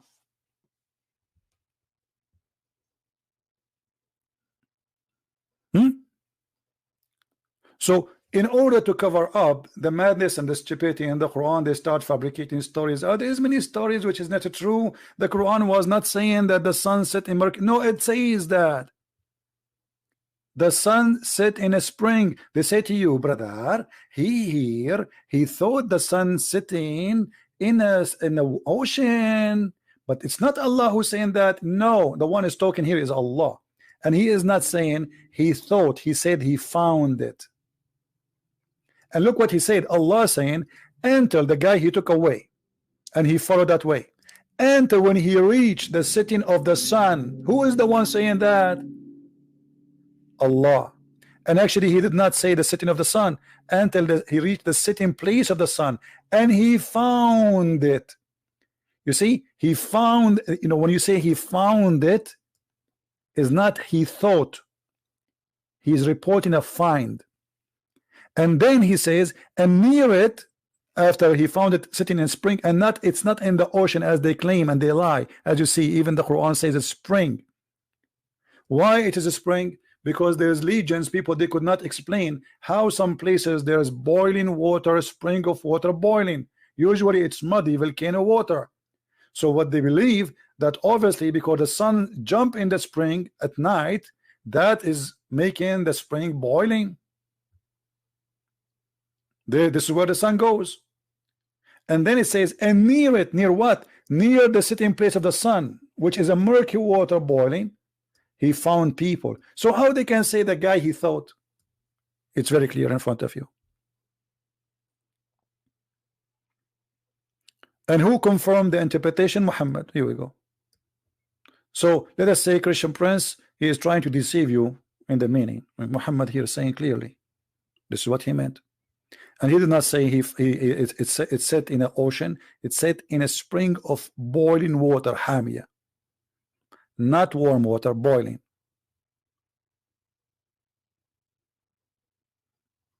Any Muslim?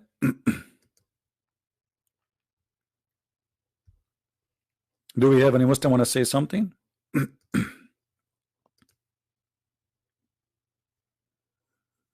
No?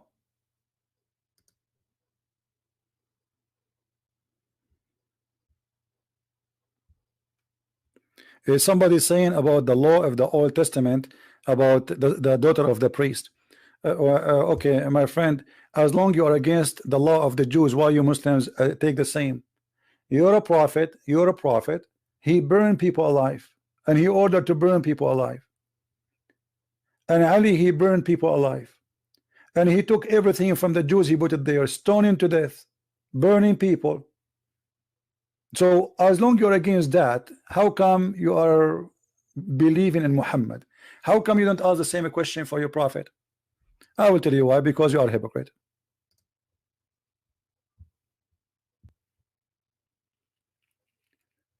%90 of the capital punishment of Islam is coming from the Jews.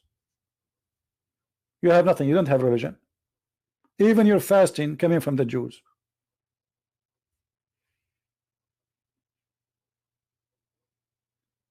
You don't believe in the Old Testament? No, you believe in the Old Testament. Here we go. Let me show you. You're a prophet. He took the Torah and he swear by it, says, I believe in thee and the one who sent thee. So you are saying to me, you don't believe, but Muhammad he believes. So Muhammad is a kafir. Thank you.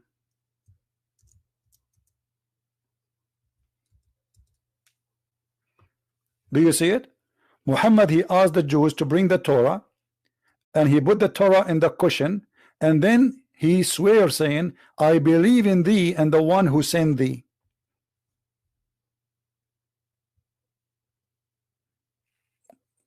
Well, I will go with you guys. Look at this Muslim, how he is exposing his prophet.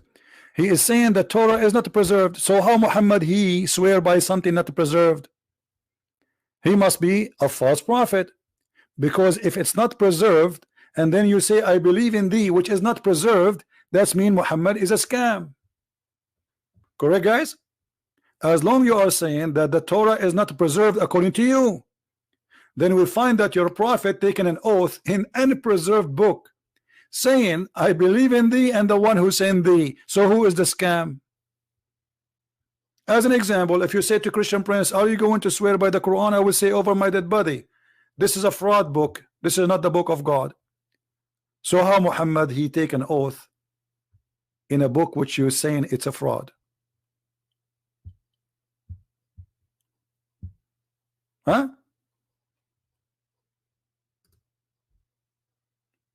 Any Muslim have an answer? I like your cat, by the way. 99% of the stories of Muhammad is coming from the father of the father of the cats, Abu Huraira. May Allah bless your cat, my friend. You got busted your prophet. By your help, your prophet is getting busted. Okay, guys, the prophet he saw the original Torah at that time. That's mean that the original Torah was exist. So how Allah prophet could not preserve it? Isn't it the Quran says that Allah he sent the Quran muhaymin, which means to protect it?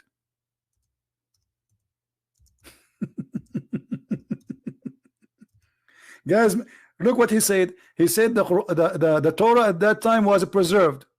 Okay, that's mean all your accusation is false, because at that time your Quran says that the Jews, they worship a guy, his name is Uzair.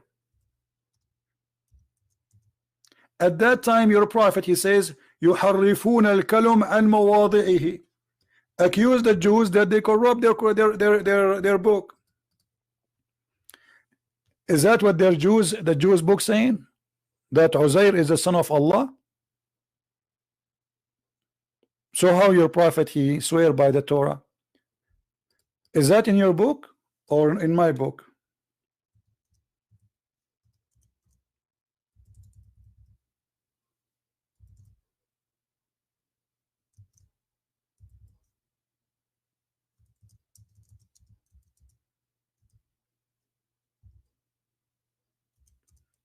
Who is a Muslim when I call us?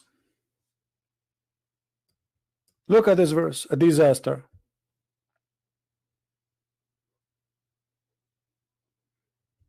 This verse is a disaster. Chapter 3. Look at them. They don't care. They don't dare to call us, by the way. They are ashamed. They are afraid. They are text people.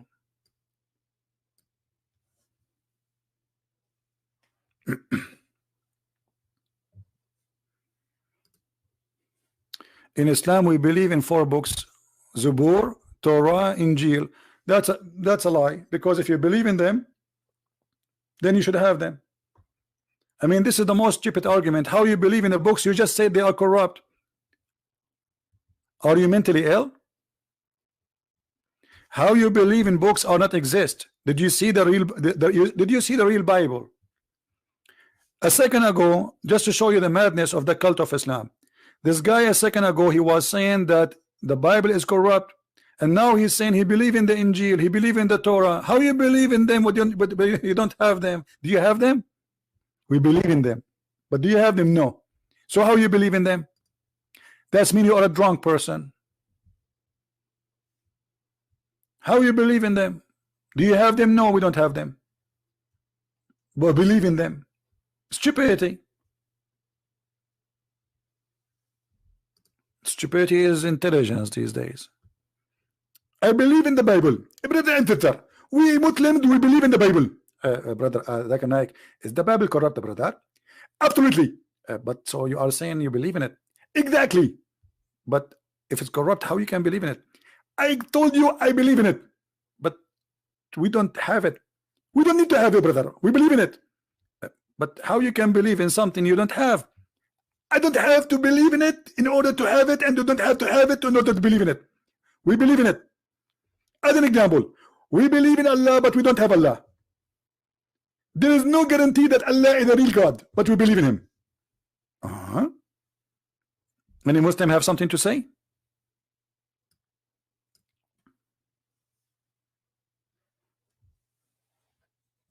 No, it's not taqiyya, it's stupidity. The guy here is arguing in a stupid way. Now, Mr. The one who was speaking about the Bible is corrupt, isn't it the Quran says that Allah, he will not let anyone corrupt his words? Yes or no? And is the Injil from his words?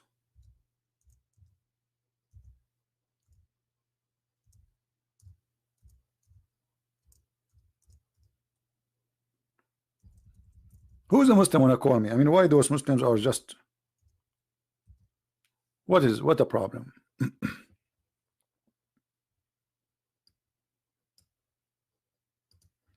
Did Allah make a false promise? Look what he said. And none can change his words. Who's talking? Allah. Is the Torah, according to Islam, is the words of Allah? Yes. So how the Quran says none can change his words, and you Muslim says the Torah is changed?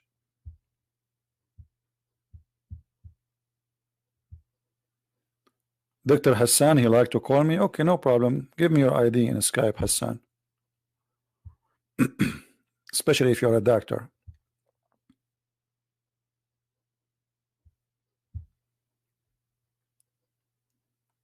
Do you see it? Nobody can change the word of Allah. That is a contradiction.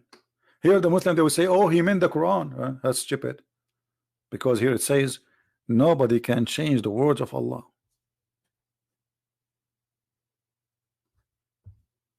The words, any words, as simple as that. But let me tell you why you Muslims you say that. Because you could not find your prophet in our book, and Christian they refuse Islam, so you say it's corrupt. Because your book teaching totally 100-degree against the Bible teaching, so you say it's corrupt. But let me tell you the good news. I don't believe that the Quran is a corrupt book. I believe the Quran is a fraud. There's a huge difference between corrupt and a fraud, and I will explain to you. Maybe you are slow. Corrupt, it means there is original and the original change in it. The Quran is not.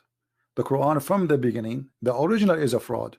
This is why I don't really try to prove the Quran to be corrupt, because how you can corrupt the corrupt? Muhammad himself is corrupt man. The founder, the maker of the Quran is a corrupt man.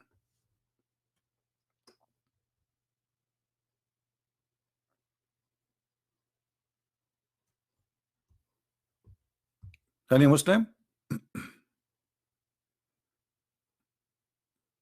Until now we have 0 Muslim to call. God, who do not know where the sun set, he do not know how the baby is made, he do not know how he think the women have a sperm. I mean, what's wrong with this God? God, he think women have a sperm and the sperm coming from her ribs? What is that? God, he think that the ice is coming from mountains in heaven and he break from there and he throw it at us? So it's very obvious that Muhammad is a scam, is a fraud. This is why we don't try to prove that the Quran is corrupt, because there is no need. We have tons of proof that Muhammad himself is corrupt, and then whatever comes from the corrupt man is false.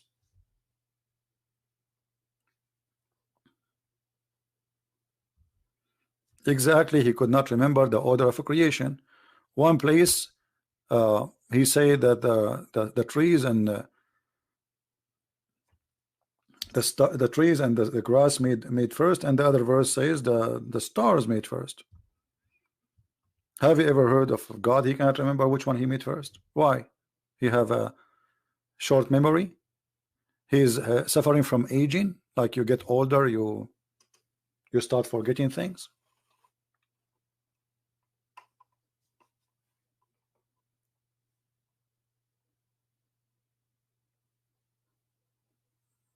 Anyone?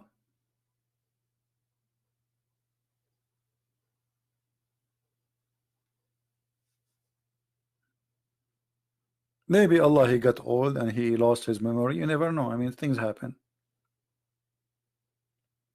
Women call women dogs. That's a lie, my friend. You are a big fat liar.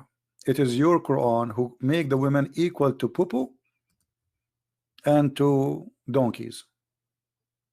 You want me to show you? Here we go. And now pause for us the verse where Jesus says women are dogs. I challenge you. It's a challenge from me to you. Here we go. Feel free. I'm waiting for you to pause the verse and everybody will die laughing at you. But let me show you that your Quran saying women are equal to poop.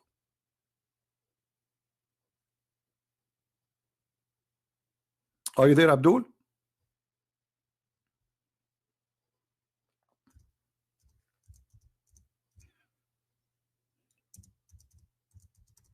Two things will make you unclean if you touch: the poop and women in Islam. And this is your translation.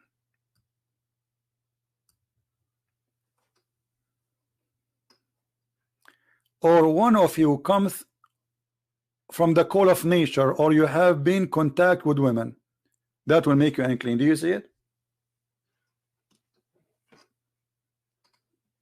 Now pause for us the verse in the Bible, Jesus saying that women are dogs and you are a liar. The woman, she said to him, she is worshiping him. So he is quoting for her what the Jews they say. So if you don't believe in our God, so why we will throw our jewel to the dogs, our bread? She said humbly, even dogs, they take the bread of their masters. And then he blessed her. And he said to her, your faith is great. And he did what she is asking for. So you're a liar.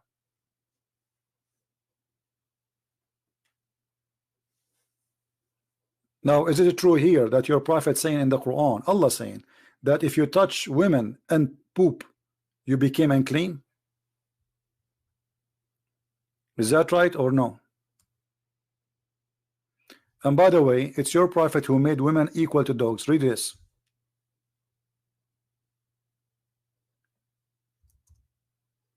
Your prophet, he said, the three things will destroy a Muslim prayer: a dog, and a woman, and a donkey.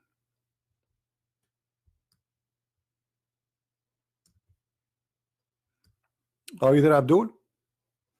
Is that your prophet saying that? Three things will disturb a Muslim man prayer: a dog, and a woman, and a donkey. Now I want you to say I'm lying. Go ahead.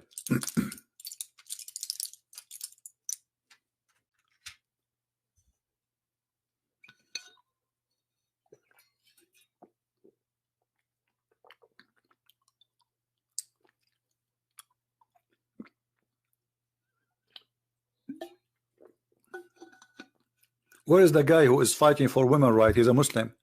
What happened? Three things will destroy your prayer if they walk in the front of you: a dog, and a donkey, and a woman. Are you there?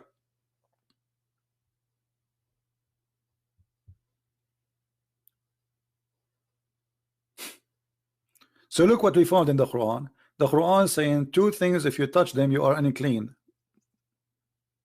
Boop, your dirt when you do poo-poo, and women. And Muhammad saying three things will destroy your prayer: a dog, and a donkey, and a woman.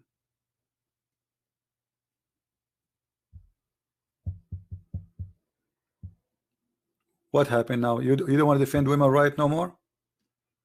I thought you are against women to be called dogs. Jesus never said women are called dogs. You see, God in Christianity is the only God he chooses. That God himself, he cometh through a woman. Christians, is it true that we believe that Jesus our Lord, he is born of a woman?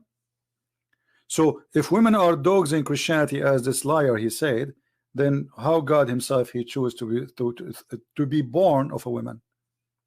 That is a big fat lie, my friend. You are a liar like your prophet. Shame on you. Ah, I forgot you are just following Muhammad.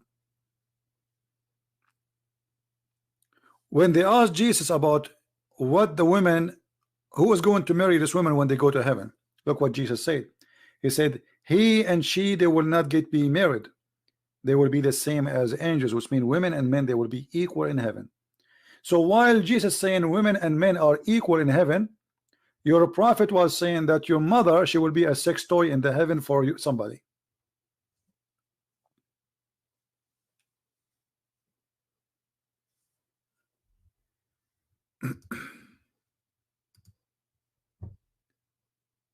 Hassan Ahmad, isn't it the same guy, this guy he called before?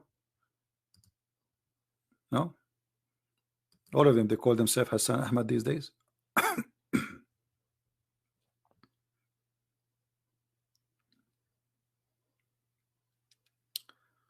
Anyone? We gave him hello, this Hassan Ahmad. He is not answering.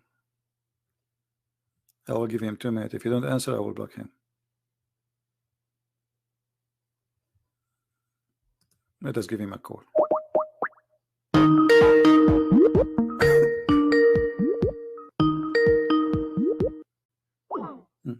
He's not even, he declined the call. So why he asked you to call him? Call decline.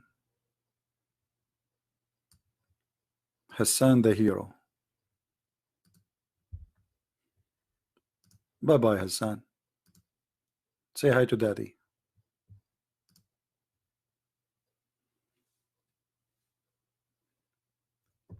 Anyone?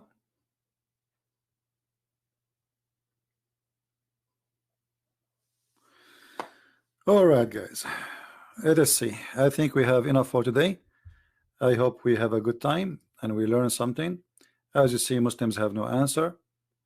And Muslims, they are very confused people. They are following a prophet. They themselves, they say he is a false educator, which means he is ignorant, he is illiterate. They agree. Because a person, the Muslim themselves, they say he do not know how to write, how to read. That's mean Allah, he choose an ignorant to teach us. And then Allah, he asked him, and he said to him, hold on, by the way, Allah said to Muhammad that Allah, the first he gave him, the verse says, he taught the man by the pen. Are you sure you are talking about Muhammad? Do you see, guys? This is the first chapter Muhammad received from Allah. So the Muslim, they say Muhammad was illiterate. So how Allah in the first verse saying Allah, he taught the man by the pen?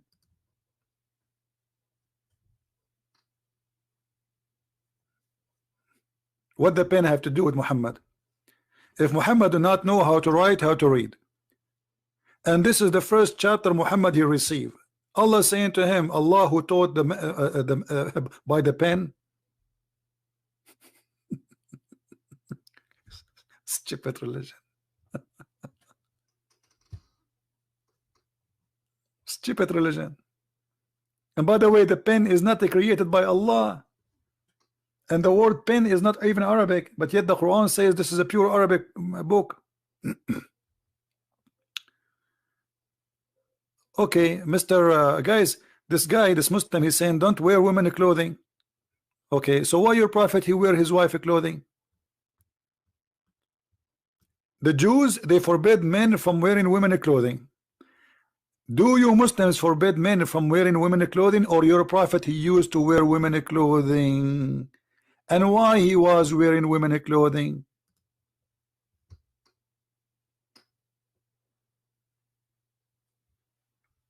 Any Muslim can tell us why Muhammad he used to wear his wife Aisha clothing? Who wanna tell us? The Jews, they don't allow cross-dressing. Muhammad he was doing cross-dressing. Muhammad he used to use eyeliner. He pee like a woman and he wear his wife clothing. Are you there?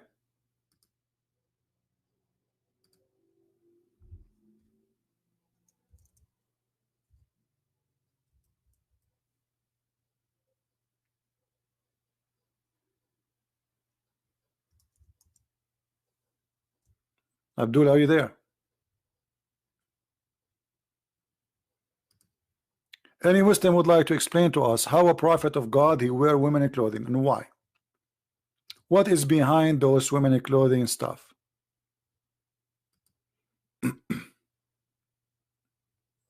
Anyone?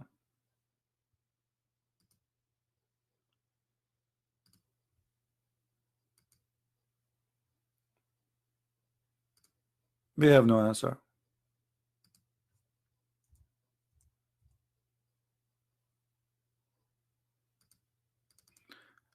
Let us show some reference.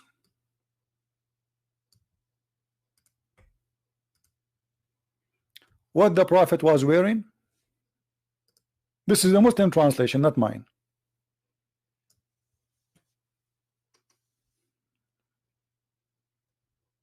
Are you there, Abdul?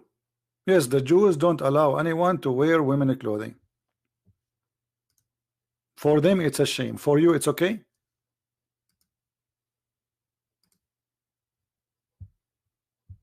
I want an answer from you. You are the one who's against the teaching in the Old Testament saying don't wear women clothing.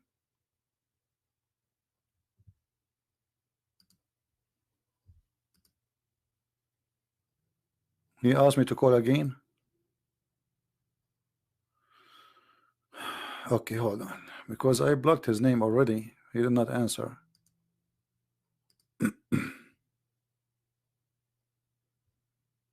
Let me find his name now.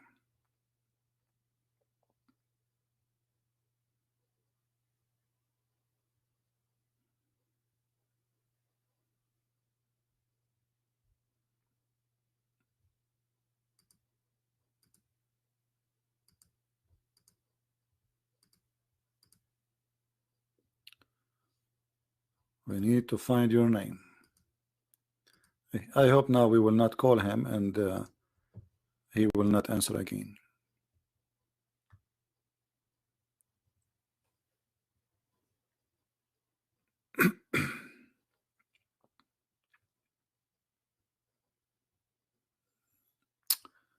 Hassan Ahmed.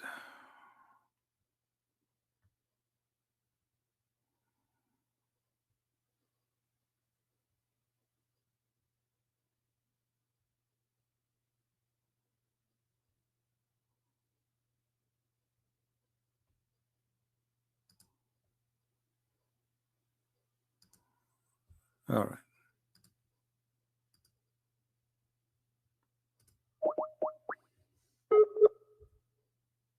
Answer, Mr. Hassan.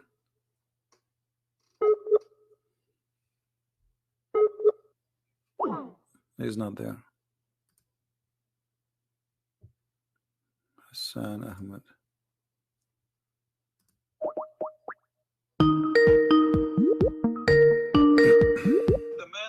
Hello. Yes, Mr. Hassan. How are you? Hello. Hello. I hear you. Go ahead. Hello, sir. I hear you. Go ahead. What do you want to say to us? You are live on air. Hello. Can you hear me? I hear you. Go ahead. Okay, so I was listening to your conversation about Quran, and I just wanted to make a point. I'm not like a debater, but I just want to make a point from where I've I lost you. that Hassan. Say during again. Prophet's lifetime. Say again, Hassan. I lost you. Sorry. Hello. During Prophet. Yeah. Yes. So during Prophet's. So you, as you were making a comment about Prophet, that the Quran is corrupted, right? Is what? That you're basically making a comment that Quran is corrupted. Corrected? Corrupted. No, I did not say that. It's, you cannot corrupt something as a fraud. The book is a fraud, all of it. It's okay, not corrupted. So first of all, so if you don't believe that it's a revelation, that's one thing. But I can give you a logical thinking about well, if it's a revelation, and if it's the book of God, it's the word of Allah, then and then we can debate about whether it is changed over time or not. Okay, I'm listening. So Hassan, go ahead. I'm listening. Go ahead. Take your time. Okay, so my point was logically thinking. Okay, so imagine the Prophet, okay, and he's spending his life through, and the Quran is being revealed to him, and what was going on, that there were like a lot of people who were actually memorizing it. Okay, like they were like thousands. They were like thousands. You know that it's been written in the books, and let's just say even the goat had eaten it, like the verses of the Quran which were written. Okay, so what about those thousands of people who had memorized it? So you're making a point is that, I mean, or let's go back to the history. Let me ask you: Did you memorize any song? Did you memorize any song in your life? Did you memorize any song in your life? Let me My friend Hassan, I got your point. But I'm asking you. There's millions of people memorize songs, but doesn't mean that those songs. Hold on. Doesn't mean that those songs are from God. So I'm not asking you if the Quran is correct. Listen, from the beginning we say memorized it. You're saying that all of those people, they decided, okay, we're gonna change Quran. No, I did not say that. No, I did not say that. You're not listening. Okay. I said from the beginning, how you can accuse the corrupt of corrupt, which means the Quran itself is a fraud. So how many people recite the fraud, my friend? How many people recite the fraud will not make the fraud true? So what you are saying to me, because you memorize the Quran, that will make the Quran true. So what I'm asking you, can you prove to us? Can you prove to us that and you said to us that the goat ate the Quran? Okay, can you recite for me the verse where it says a woman, she should give her boobs 10 times? You said the Muslims are memorizing by thousands. Okay, I want you to tell me this verse. Just only the verse. What is the verse? The verse says women, she should give her boobs 10 times. There is no verse like this. This is like hadith. This is what Aisha is saying. No, What do you mean no? No, this is no. What are you There talking is no about? word. There's tons of approves of the. There's tons of approves. Listen, even Aisha, she was practicing breastfeeding for anyone when I enter upon her. She ordered her nieces, her sisters to do breastfeeding for adults for anyone when I enter upon her. Oh, okay. So what you're saying? So basically, you're making a logic about like proving that I have to find these verses in the Quran. What will it prove to you? Just they prove to me that your claim of thousands of people reciting the Quran that will make it legitimate. No, not reciting Quran, memorizing Quran. Memorizing, because reciting, my friend, reciting is a word mean memorizing. You speak English better than me, because recite what you memorize. So they recite what they memorize, and that supposedly, according to your logic, will make the Quran accurate. But here we go. We have your prophet receiving verses from Allah saying a Muslim woman she should give her boobs 10 different times. Okay, sir. Let me just clear one thing. It's like you're comparing the iPhone with an Android. Okay, here's the thing. Imagine if which one is iPhone and which is Android. Your prophet is the iPhone. Your prophet is the iPhone. Dude, sir. Your prophet is the iPhone. No. I'm just telling you something. Hold on. But my point was that you're basically comparing Quran with Hadith. Okay, so hold on. If there is something which is contradicting, which if Hadith is going against Quran, that's a weak Hadith. That's what we actually. Guys, did you hear this? Did you hear this? Okay, there's a Hadith says don't do mut'ah. The Quran says do mut'ah. Which one you follow? You said to me, everybody heard you. You said if the Hadith contradict the Quran, we don't take the Hadith no more. Okay, the Quran says do mut'ah. So what do you do? Do you do mut'ah? The Quran does not say. I read Quran. Okay, read chapter 4, verse 23, 24. I've read Quran. Hold on. Okay. Chapter. What's the chapter? Chapter 4. Chapter 4. Hold on. It's on Google. Is it on Google, by the way? I mean, I thought in the Quran is in your chest. You memorize it. It's in Google now. Okay. No. I'm not. I have not memorized it. I've read it. Okay. Okay. And I mean, I have like other things to memorize too. But yeah, I hope I will one day. Chapter 2. Chapter 4. Chapter 4, verse number 24. Yeah. Verse number 24. 24. What translation you like to read it from? Quran. Okay. No, I'll see the. You want to see tafsir? No. Yeah, no. I'll see the whole context. Of course, okay, I will. See the whole context. You are expert. Well, Musnad al-Nisa. Hold on.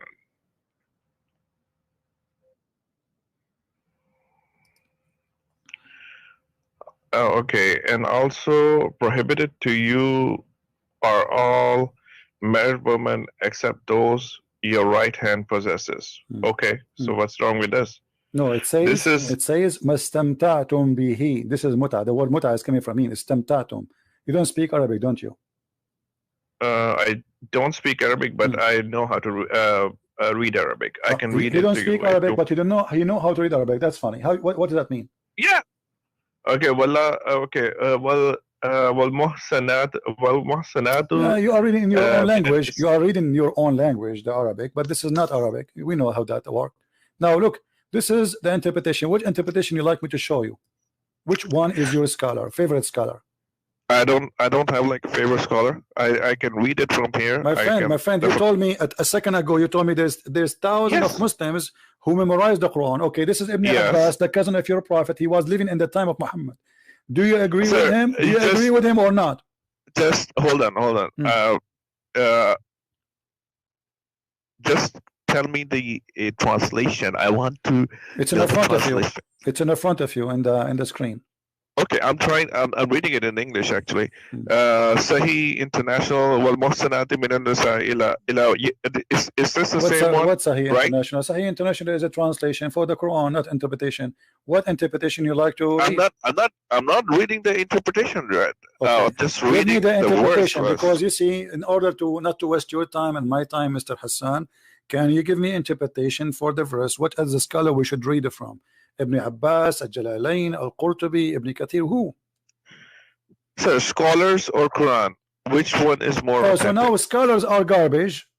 And no. Hold on. I'm saying, hold on. My friend, Sir. I'm saying scholars because they are the one who they are in charge of explaining the Quran to you. So no, you're scholars, not mine. I can read Quran on my own. No, you cannot. You don't even speak Arabic.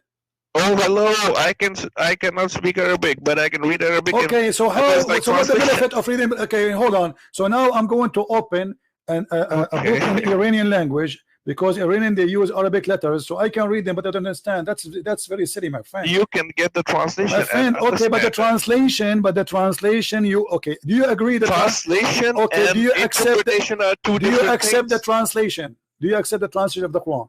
Yes. Okay, what translation you accept? What translation you accept? Whatever is Sahih International. This one. Sahih International, guys. This guy he accepts Sahih International. This is the translation for the Quran. Are you sure? Yeah, it's written over here in front of me. That's how I can read. Read for us Sahih translation. Go ahead. So, and also prohibited to you are all married women, except those your right hand possesses. This is the decree of Allah upon you, and lawful to you are all others beyond these, provided that you seek them in marriage with gifts from your property, desiring chastity, not unlawful sexual intercourse. Full stop. Okay. So for whatever you enjoy of marriage from them, all right, give them their due compensation as an obligation, and there's no blame upon you for what you mutually agree to beyond the obligation. Okay. Indeed, Allah is ever knowing and wise. So so this is the interpretation of the verse. All right. So where does it say mata? Does it say? Did you see the word enjoy?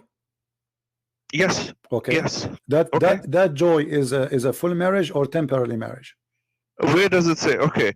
So for whatever you enjoy of marriage from them. My friend, no. Hold on. No. Read. Yes, I'm reading. It says this is here is about what is lawful for you, and Muhammad is counting what is lawful for you. What is lawful for you is to rape women they are married who they are slaves. Do we agree in that? Yes, you can marry the no, slave. not marry them, to rape them. Don't say marry. No, it's not rape. They are married. How you marry women? They are married. They are married. They are married. It's in the front. You are the one who choose the translation, not me. You are the one who say this is okay. Yes, it says it's forbidden for you to women who they are already married, except. Yes, of course. So except what? Except your right process. Exactly. Okay, let me ask you. Muhammad, when he says it's lawful for you women already married, how you can marry unmarried women according to you? No, it says and married women except those your right hand possesses. Thank you. So married women are forbidden except married women who they are slaves. Oh, dude. There's like written in Abdul. This is you see, hello. I don't like stupid. No. Listen. You're basically don't make me hang up on you because you are a kid. Do you like us to see scholars? I'm not a kid. I'm a 34-year-old person. If you are not a kid, then accept. The translation. The translation says it's forbidden for you. All married women except. Do you speak English or not? All married, this is your translation. All married women are forbidden for you except slaves. In front of your eyes. Okay, listen. So let me ask you. Why? Okay, Hassan, just to make it short. Why all the scholars of Islam agree with me against you? Give me a reason. No, they don't agree with you. Here we go. Okay, they agree with me probably. No, let us take it one by one. Here we go. Are you sure? If I approve it, you apologize and you say clearly that you are a silly, stupid dude claiming knowledge. Are you willing? Okay. See, here's the thing. You're basically using a foul language. No, I'm not. Because you're a liar. Here we go. Those are the scholars. Choose one for me. Anyone. All of them. Why would I have I'm this. just Listen, reading the Abdul. Listen, translation. listen. Why do you You think are a it's silly. You are modern? a silly, stupid. Again, I say it. I'm not calling you Dude, names. you're such You a are, scholar who's because using then the you best have language. to accept Dude, a scholar. where are your What a manners? Where scholar are you your accept? Give me a name. Where are your manners? Grow up, man. You are a Muslim. Grow You up, speak about man. manner. You're running the YouTube channel. You're a prophet. Your prophet says, nice. "Shut up, shut up." You don't want to talk. Your prophet says, if you talk about manner, the one who is proud about his heritage, tell him to go and bite the penis of your father. And you are talking about manner? I did not say to you, go and bite the penis of your father. I am not the one who says, go and suck the clitoris of your mother. Your prophet did. And you are talking about manner?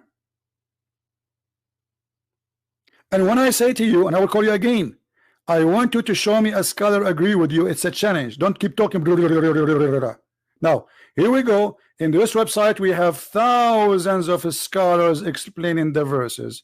I challenge you to find one of them agree with you, and I will call you back.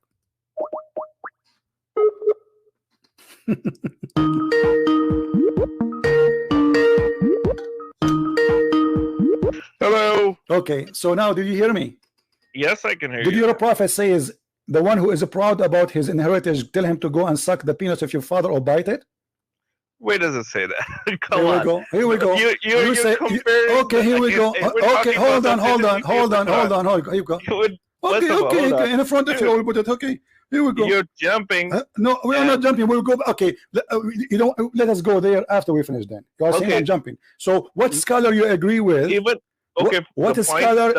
What is your scholar? Please don't waste my time. Sir.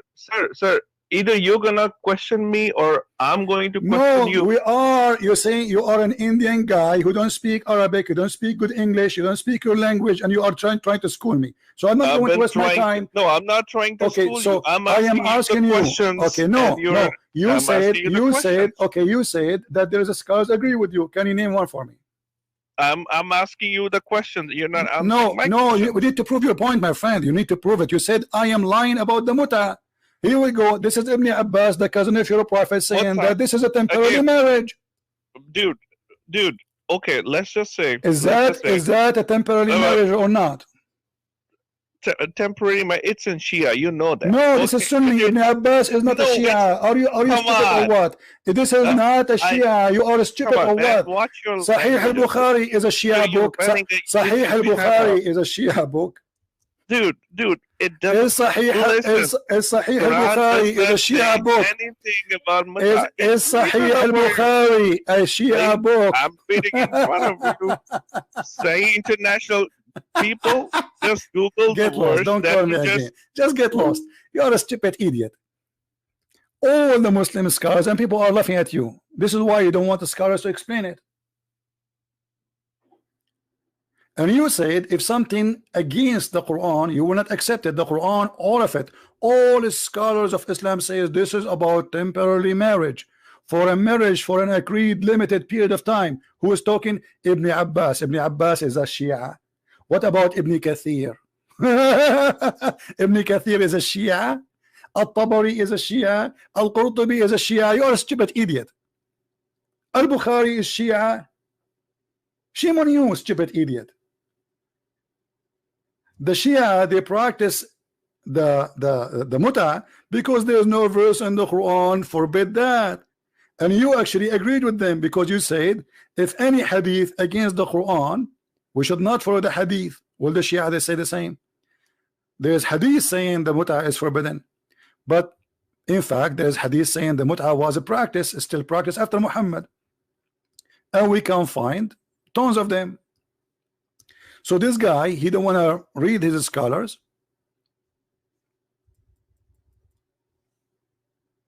because he knew that he's wrong.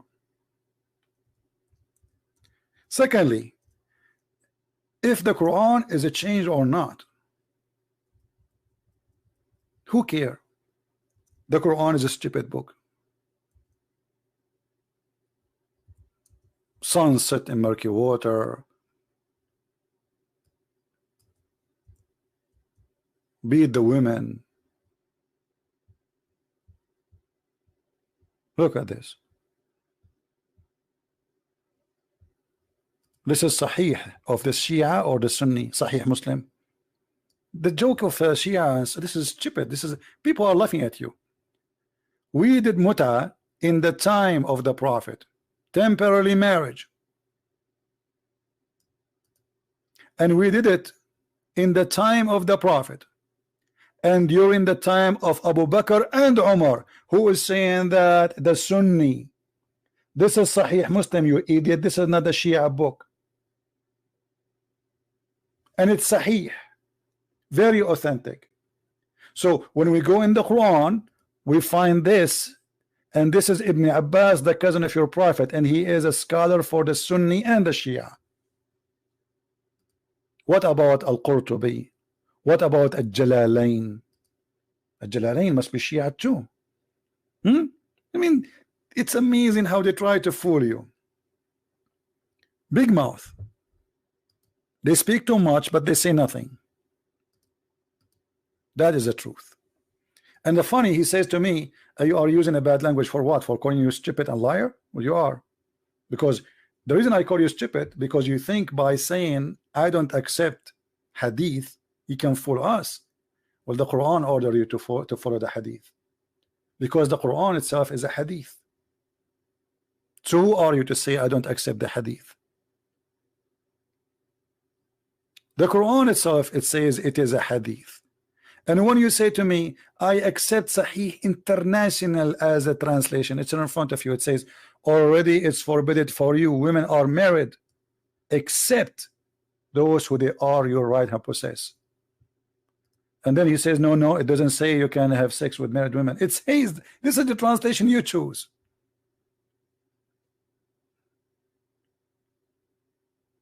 And we can go now to Ibn Kathir, all the Sunni scholars. Not a single one of them agree with you. Do you know why? Because you are a liar. This is why you choose not to choose any of the scholars. Which scholars you want to read from? Shall I go to Ibn Kathir right now, live on air? In English? Are you going to say Ibn Kathir is a Shia? I think you will. This is the only way to escape. Ibn Kathir is a Shia now. Hey, Ibn Kathir, are you Shia? Yes, I'm a Shia today. I converted to Shiaism today. Let us see what Ibn Kathir he will say. Yeah, the Ibn Kathir must be Shia too. Al-Qurtubi must be Shia. Al-Jalalain must be Shia. Al-Tabari must be Shia. Al-Baghawi must be Shia. All of them, they are Shia, brother.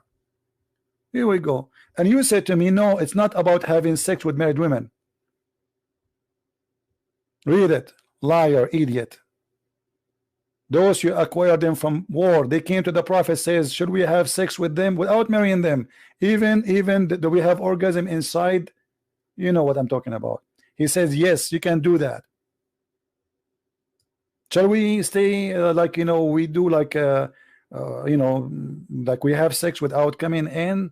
He said, no need that. So Muhammad, you don't care even to know who is the father. Read it. And this is Sunni book. We capture some women from an area of Atwas who were already married, and we dislike having sexual relationship with them because they already have husbands. So the Prophet, he gave them this verse. Liar, idiot, stupid. Stupidity is ashamed of you because you are not stupid enough to join. You are more than stupid. You are like mentally ill. And then here, let us see about the muta. Huh? So with those among you who have enjoyed, give them require do, means to enjoy sexually, surrender to the blah, blah, blah, blah, blah, blah. And then he says, read, you idiot. This is Ibn Kathir. So those among you who have enjoyed them, give them. They require do, was revealed about the mut'ah marriage. A mut'ah marriage. This is why you don't want to read the scholars, and you claim, lying, that the scholars agree with you. You are a fraud, like your Prophet. Do you see it, how we prove it easy? So why you are lying to yourself? You only talk about hadith. I'm not talking about hadith, you idiot. This is the Quran. This is hadith now. All this time we are reading this verse and this is hadith now.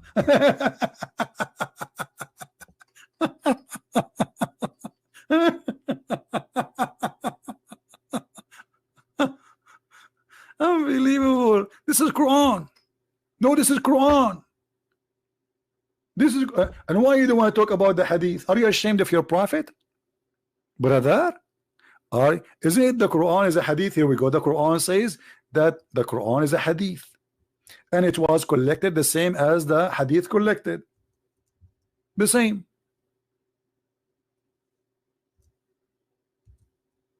All the Quran is a hadith. Here we go. Chapter 4, verse 42. Quran is a hadith. 487.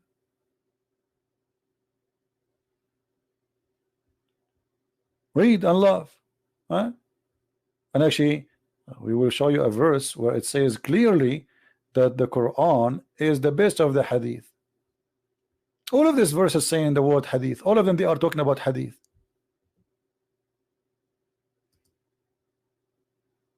All those verses, it says the Quran is a hadith.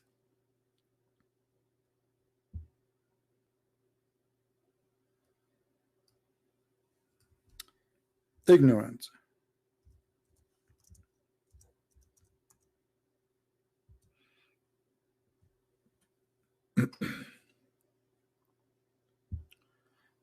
Any Muslim? No, hadith not mean saying. Hadith is a speech mention.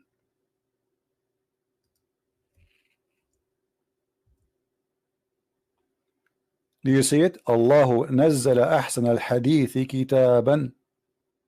Do you see it? So why you are arrogant? The Quran is a hadith.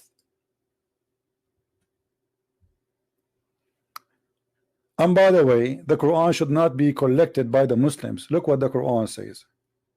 Inna alayna jam'uhu wa qur'anuhu. It is on us, Allah saying, to collect the Quran and to recite the Quran. So where is the Quran today, which collected by Allah?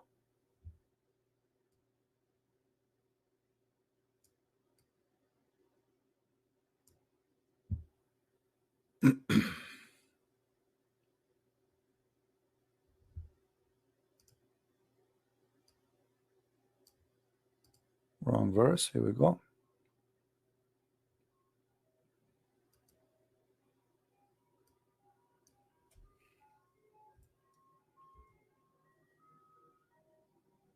In alayna, the search engine is stupid. Okay, here we go. Chapter 75, verse 17.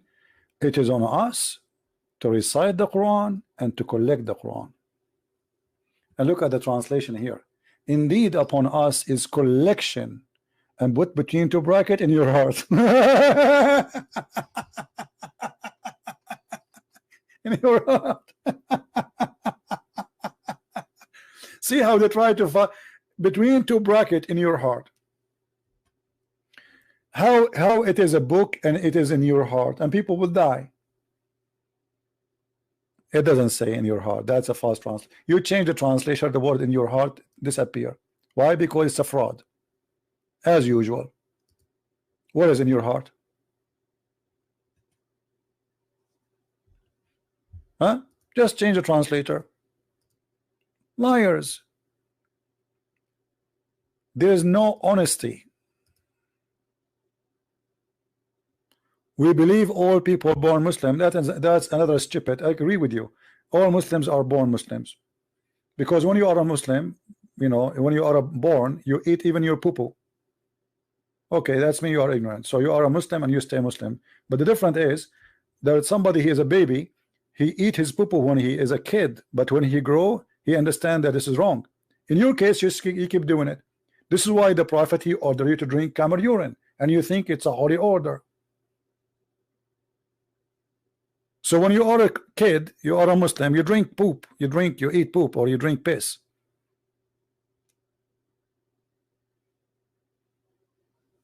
That is the truth. And by the way, everyone is born as a Muslim. Correct, guys? He just said, Muhammad, he said, but this is in the hadith. So he don't want me to talk about the hadith, but they quote the hadith for me. And as long everyone is born as a Muslim, so why a newborn baby he will go to hell? Look at this hadith. You just said something very important.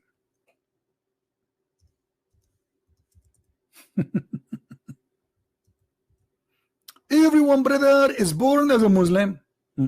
Aisha and Muhammad, they went to a funeral, and a child from a Muslim family of Al-Ansar, he died. He said he will be, this child, he will be a bird from the bird of paradise. Muhammad, he says, might be otherwise, he might go to hell. So how a child, he is born as a Muslim, he die as a Muslim, he go to hell? Explain to me. I will tell you why. Because Muhammad obviously is a fraud. He contradict himself. This guy not only born from a Muslim family, as you said, everyone is born as a Muslim. So okay, he's a child, he never commits sin. He did not even reach the age of sin. Look what Aisha, she said.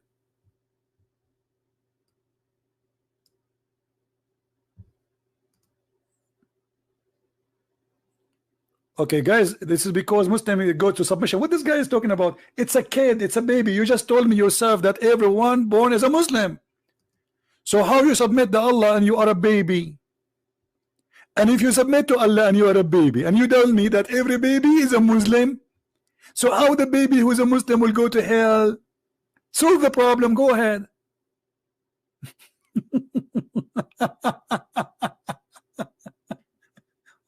What a stupid cult. A brother and sister, every person is born as a Muslim. Okay, this guy, he is born as a Muslim. There is separate taste after life. Guys, there's a taste after life for the baby. They will take the baby to nightclub and they will say to him, do you like to drink camel urine or you like to drink whiskey? If he accept whiskey, he go to hell. If he accept camel urine, he will go to heaven. And just go. Let your dad talk to me, idiot. After life, there is a test for a baby. Have you ever heard of a stupid cult like this? After life, the guy, he die. But isn't it the Quran says that Allah will judge you until your last breath, and then after that there's no, that's it? This is against the Quran, you idiot.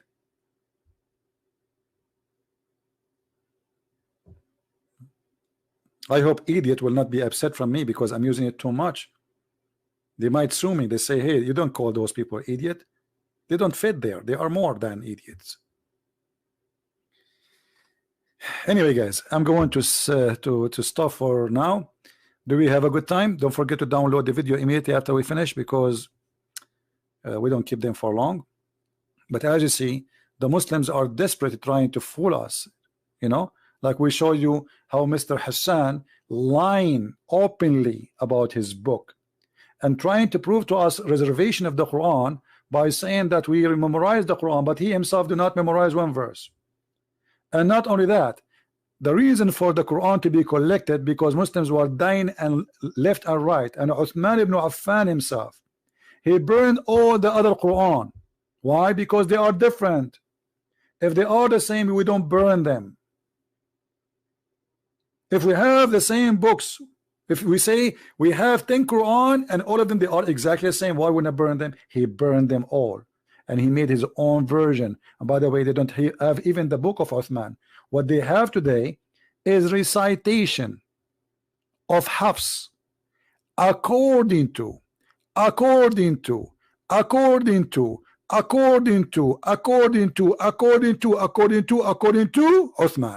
according to Muhammad.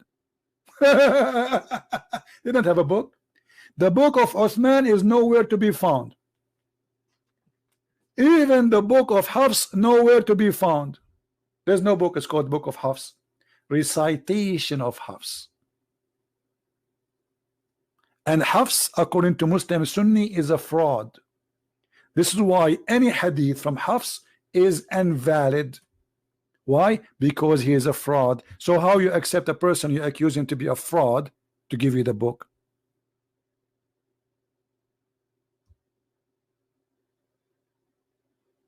Hafs accused by Muslim Sunni, not Shia, that he is a fraud and he is a thief. and he is a liar. If I type right now in Google,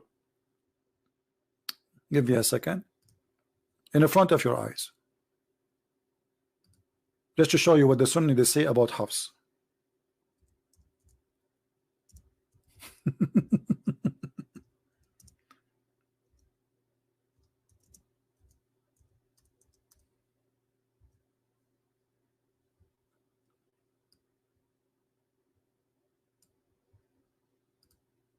Here we go. This is a website. It's called Ahlul Hadith, the people of Hadith, Muslim, Sunni. All of it is people, they are Sunni, and they are quoting for you how many Islamic books. The one who is posting, I choose, I mean, anything in the internet. Abu Abdullah Ar-Riyani, Multaqa Ahl al-Hadith. This is the website. All right. It says, oh, you know what? Let me translate the page for you to English. Why I want to do that? I mean, where is translation? It doesn't appear. I think I have to use Google. Yeah, I think I need to open it in Google browser. Okay, hold on. Let us open it in Google.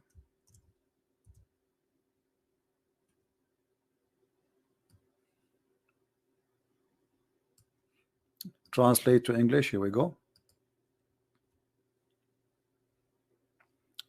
And let us zoom in a little bit and look at this disaster, what the Muslims they say about Hafs.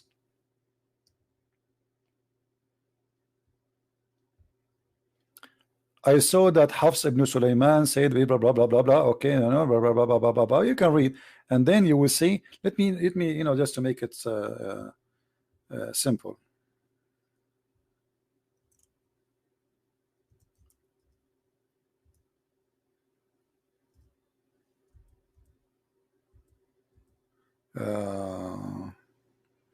What we will search for, hold on, just to avoid reading all of it. But all of them, they say that he is not trustworthy, he is a liar, he is a fraud, they do not accept his hadith. All hadith is munkar, which means yuck, yuck.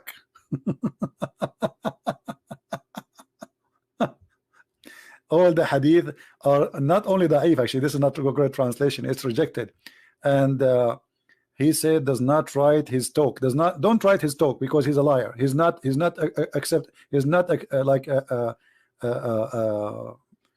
you know, credible to write. He make up stories. Like translation of Google is not, he's a liar. Look, he's a liar. He make up hadith. Do you see it? He's a liar who make up hadith. And all, those are the reference. The Muslim scholars are saying that he's a liar. All those references saying one thing, that Hafs is a fraud. He used even to steal books and he write it and make it in his name.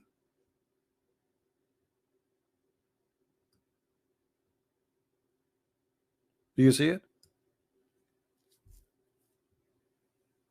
This is the one you are reading the Quran from. He's a fraud according to the Muslim Sunni, not the Shia.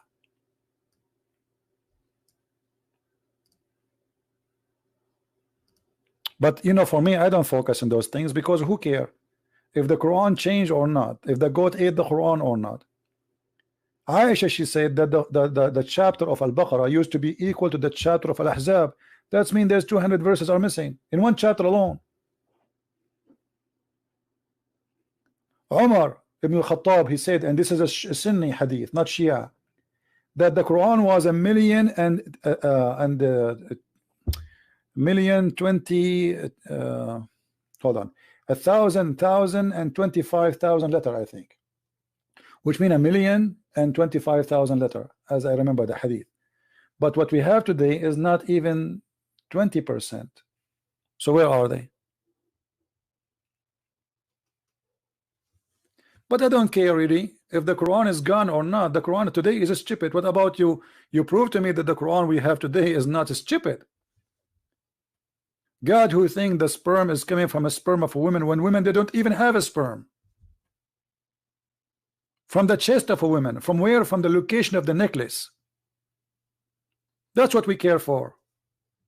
The Quran is corrupt. The Quran was not. That will not change anything. But I don't waste my time. My friend, you were born as a Catholic and you used to be the Pope. I know all this game.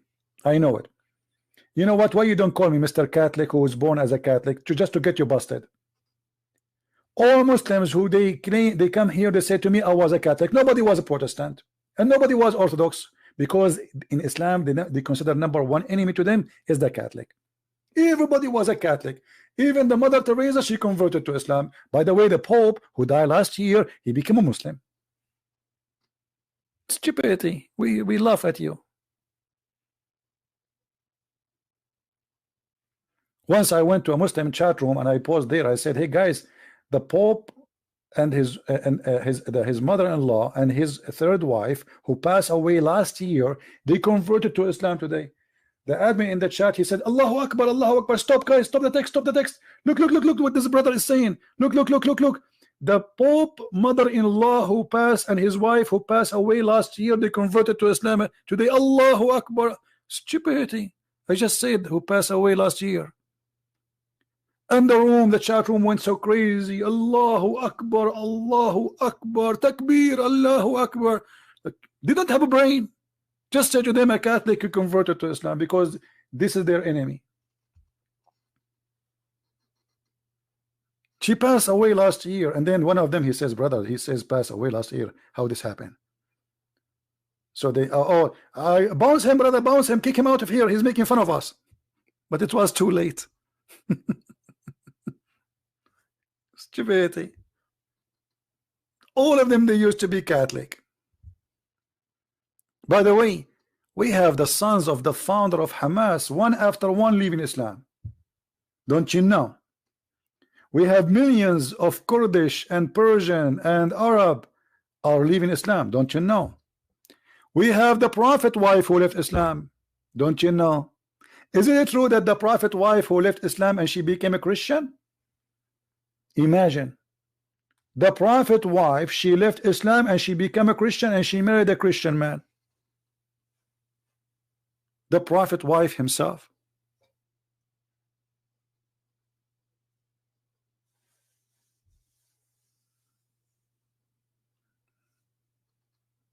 Maybe we should make a video about this topic. We don't talk about it usually.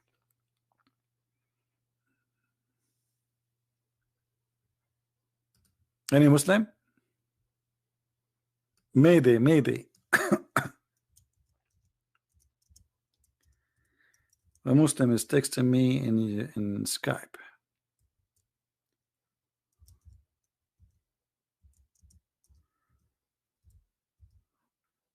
Here we go. We just got somebody who wanna leave Islam.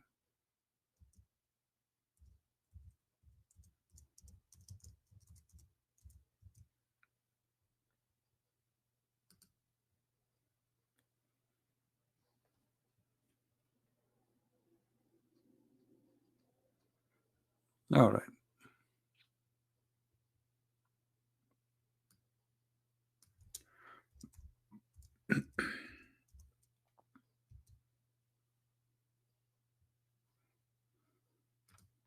All right, guys. Sorry, I wasn't looking at the chat. So, do we have any Muslim here? See, because after we heard this conversation with Mr. Hassan, there's a guy. He says to I check what you said, and I will let him. It's up to him if you wanna call. And he is agreeing. He said everything you said, I found it to be true. So look like this guy, he is leaving Islam. I don't know. I'm waiting for him to say yes. Who's next? Tell us about the wife. Which wife? What wife?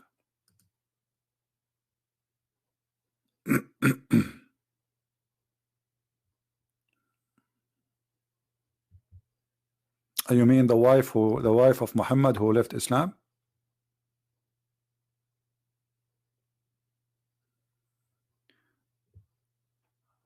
Her name is Qatila.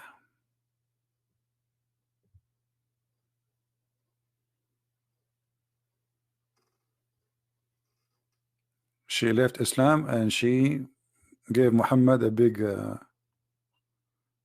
She married his enemies.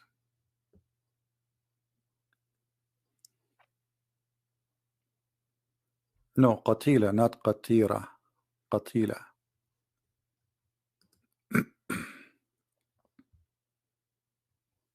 قتيلة بنت قيس بن سعد بن sorry قتيلة بنت قيس, her grandfather, I think his name anyway, from the tribe of Kinda.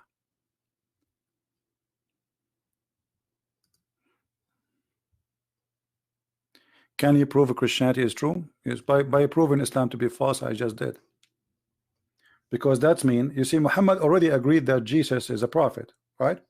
And you believe what Muhammad said, correct? Okay. And Muhammad, he says that Jesus is right now in heaven. So already I do not need to prove to you that Muhammad saying that Jesus is in heaven and he is a prophet. So what is left? To prove to you that Jesus is God? Well, he's in heaven. Everybody is dead except Jesus in heaven. So if you believe in what Muhammad said to you, which I don't believe in what he said to me, that alone is enough to prove that Jesus is God. Why need to prove to you anything? If you believe that Muhammad was saying the truth, that Jesus, he made people who are dead coming from the ground, and he breathed into the mud, which means he gave life from his breathing, that's mean he's God, because this is how God he create. The proof that the Christianity is true is in your book. Otherwise, how Jesus, he breathed, and from his breathed life come, not from the breath of Allah. Like Jesus did not make a statues or a figure of mud and he say Allah make it alive. No, he breathed into it.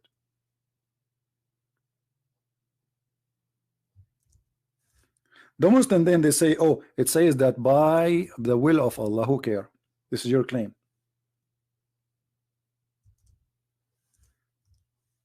According to you right now, I am attacking Islam by the will of Allah. Prove it. And if this is true, that means Allah is stupid.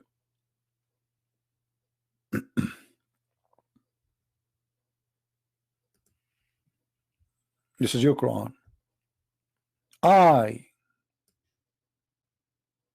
Okay, the Quran says that those are signs which Allah support Jesus with.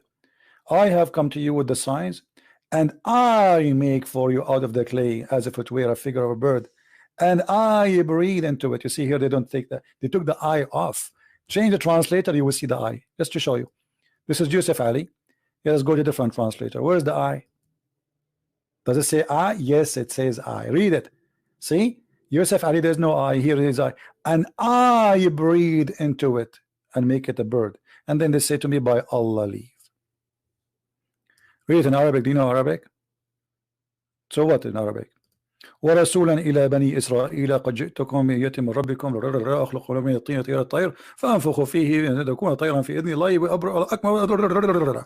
So, but the funny, you are asking me to read in Arabic, but you don't know Arabic. Idiot.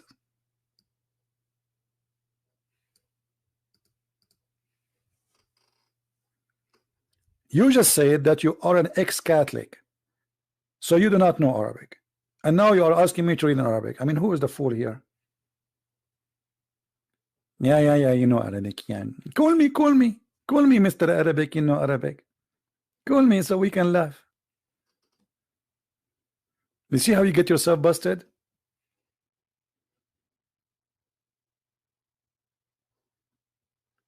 Yeah. Okay, call me. You said you are Lebanese. Okay, call me and I will ask you a very simple question about Lebanon. Call me. A Lebanese who speak Arabic, obviously he know everything. Just call me. Can we take from your time a moment, Mr. ex-Catholic? Not yours.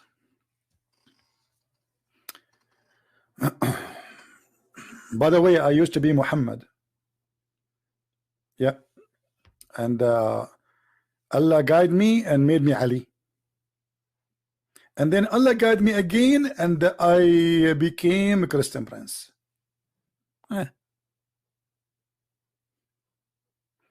Like Mirza Ghulam, he was married for 3 years and then Allah, he made him Jesus. This is what the Ahmadiyya believe in. That Ahmad Mirza Ghulam was married the mother of Jesus, for 3 years. He transformed the gender, transgender, you know. He was Mary, he became Jesus. 3 years he was Mary. And then one day he woke up in the morning, he found himself Jesus. And this is a religion, more than 30 million, they follow it from the Muslims. You Muslims follow anything, like a chicken following anything, like a baby chick, when he came out of the egg, anything move in the front of it, even if it's a cat going to eat him, he follow it.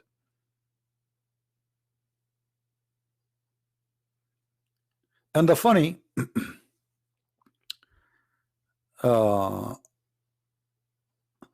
you will embrace Islam. I embrace Islam already every day. Don't you see? I do what Jibreel do. I embrace Muhammad and I squeeze him. Mr. Free, have you ever heard of a prophet he been squeezed to be activated? Free, why you don't call me and explain to us, if Muhammad is a prophet of Allah, why the angel did not say to him assalamu alaikum and he starts squeezing him? Oh, I know what the secret behind the squeezing. Do you know? You see, I embrace Muhammad, Islam already. This is why I'm squeezing Muhammad every day. And you see what is coming out of him. This is why we ask people to bring their diaper with them. Here we go.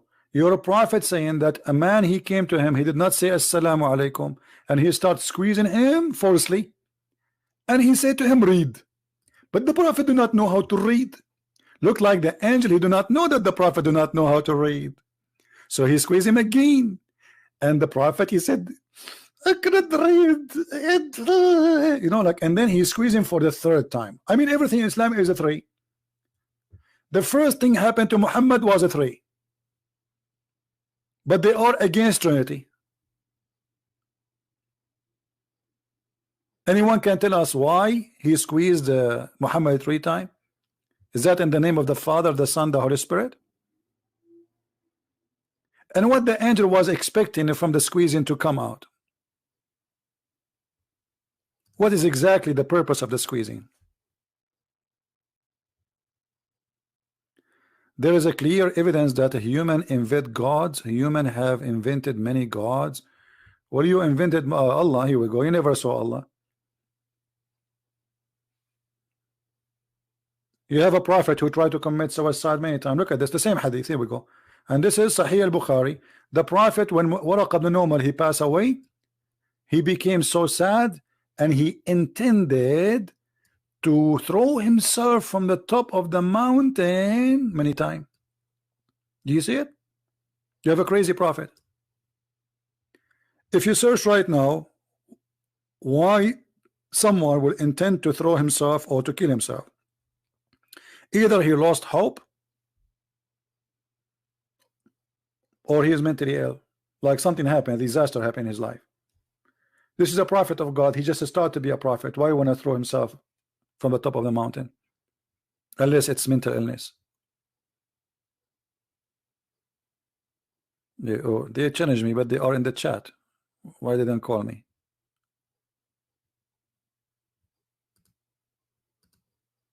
Anyone want to tell us why Muhammad tried to throw himself from the top of the mountain? Isn't it Muhammad, he said, the one who tried to kill himself as suicide, not suicide bomber, suicide, which means not to kill the enemy, just to kill himself, he will enjoy hell forever? So why Muhammad trying to enjoy hell forever?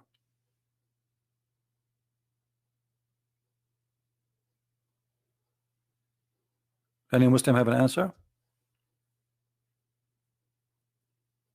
And why he's trying to commit suicide? Because Muhammad, he don't believe he's a prophet. Read carefully. Each time he tried to commit suicide, the angel, he appeared in front of him. He says to him, "Oh Muhammad, you are indeed a messenger of Allah in truth." Whereupon in his heart become quiet, and he calmed down and he go back home. Second day he come back to throw himself. What a crazy guy. The angel just yesterday he told you you're a prophet. Why you are doing that again? Because he's mentally ill. A camel wheel, I'm not enjoying you, I'm not ignoring you, but you are a camel and you are a wheel. What I would do with you? I ride a car and I don't drink camel urine. So what I would do? What is your need, camel wheel?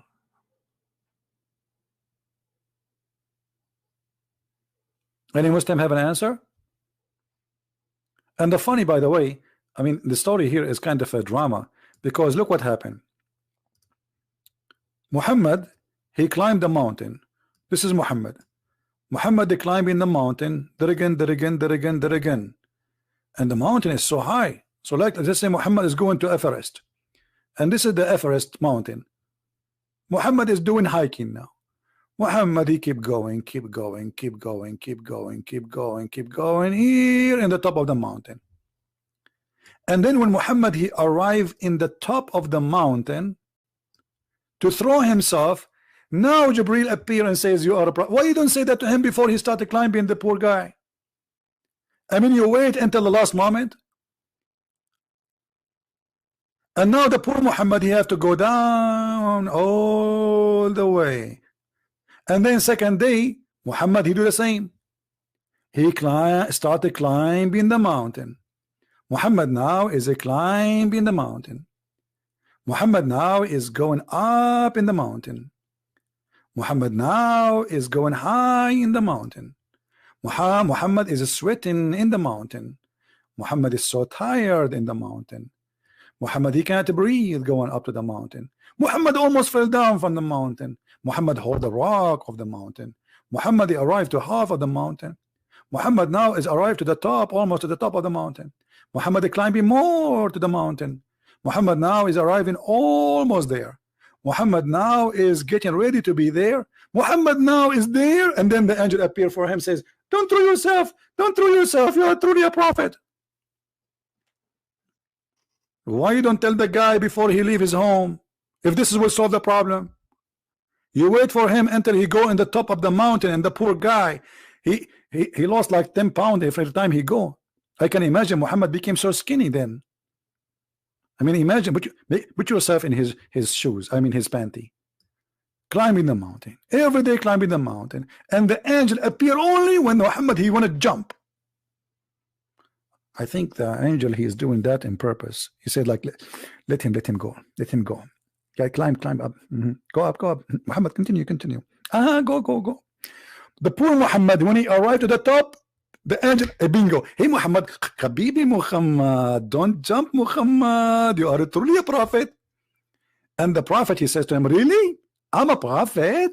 He says, yeah, truly you are a prophet indeed, brother. And then the prophet, okay, because I thought I'm not a prophet. No, you are a prophet. Okay, what is this? What this is drama is about? You know, an Indian movie is made better. I mean, you watch an Indian movie, from the first scene, you know what will happen in the end. Well, Muhammad movie is not even an Indian movie. Look at this. Every day. And then when he come, whenever he come, the period coming of inspiration used to become long, he would do as before. Like, what the heck? This guy, he like it. He liked to go to the mountain. He would, let me throw myself. I want to throw myself. And then the angel come. What is this? I mean, the director of this movie is horrible. Come with the better story. Where is Muhammad? In the top of the mountain. Where we can find Muhammad? In the top of the mountain. What Muhammad want to do? Want to throw himself up, so nobody believe him no more. Muhammad want to kill himself. Muhammad want to kill himself. Let me, I want to go. Okay, let him go. And this is what happened. Muhammad, he say he want to kill himself. He go all the way to the top of the mountain. Nobody follow him. He thought that his family, they will go after him. Please, Muhammad, don't do it. Let us call the FBI to talk to you. Negotiation. What do you want? I want an iPad, and I want iPhone, and I want my internet for free. Otherwise, I'm going to jump. But nobody follow him. Nobody care. Okay, kill yourself. So he go all the way to the top of the mountain. Nobody care. He come back, and he claimed that the angel appeared to him. So down the stairs, he said to him, I'm going to go upstairs. I'm going to kill myself. Nobody care. His wife did not follow him. His family did not follow him. Okay, Muhammad, go. Go, Muhammad, go. Because they knew he's a potato. He will not. He say things nobody. He don't mean it. Okay, Muhammad, just go, brother. Why you don't debate in real life? Somebody tell you this is not real life, you idiot. Why you don't debate in real life? We must be dead now. Why you don't debate in real life? Because if in a computer and I make you do poo-poo, so imagine in real life what will happen.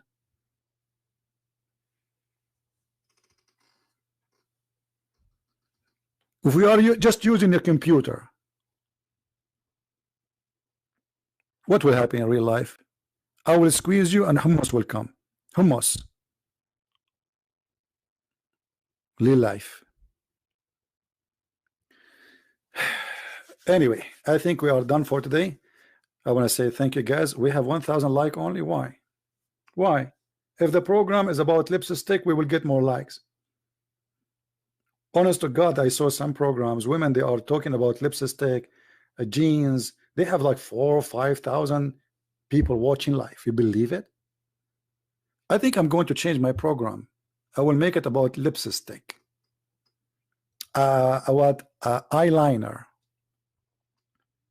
how to make a makeup. Then people will come.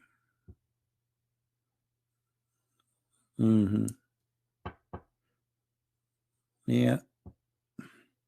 Oh, you know what? I found a solution to make you watch me more. Guys, if you don't come tomorrow, I'm going to climb the mountain. Okay? I'm going to climb the mountain in Colorado. And I'm going to jump in the top of the mountain. So by the time I go in the top of the mountain, if I don't see in my chat room, I have like 5,000 people, I will throw myself. And then when I arrived to the top of the mountain, I found that still there are just 1,000. Nobody care really. I said to myself, let me try again. Okay, guys, today I'm not going to because Nzil Zabril, he appeared to me. I will do it tomorrow. I'm going to climb the mountain tomorrow, and I'm going to jump. I will kill myself if you did it to 5,000 people. And then the second day I do the same, and nobody come, nobody care. Not only that, people will start saying, "Hey, XTP, when you do it? Like, come on, go." Hey, buddy, please, for the sake of the legs, for the sake of the shin of Allah. Okay, let's block this guy.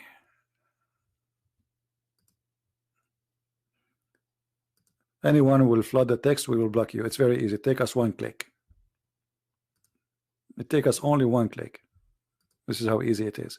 Anyway, guys, thank you very much for being here. If you like this video, don't forget to download it before the video throw himself from the top of the mountain.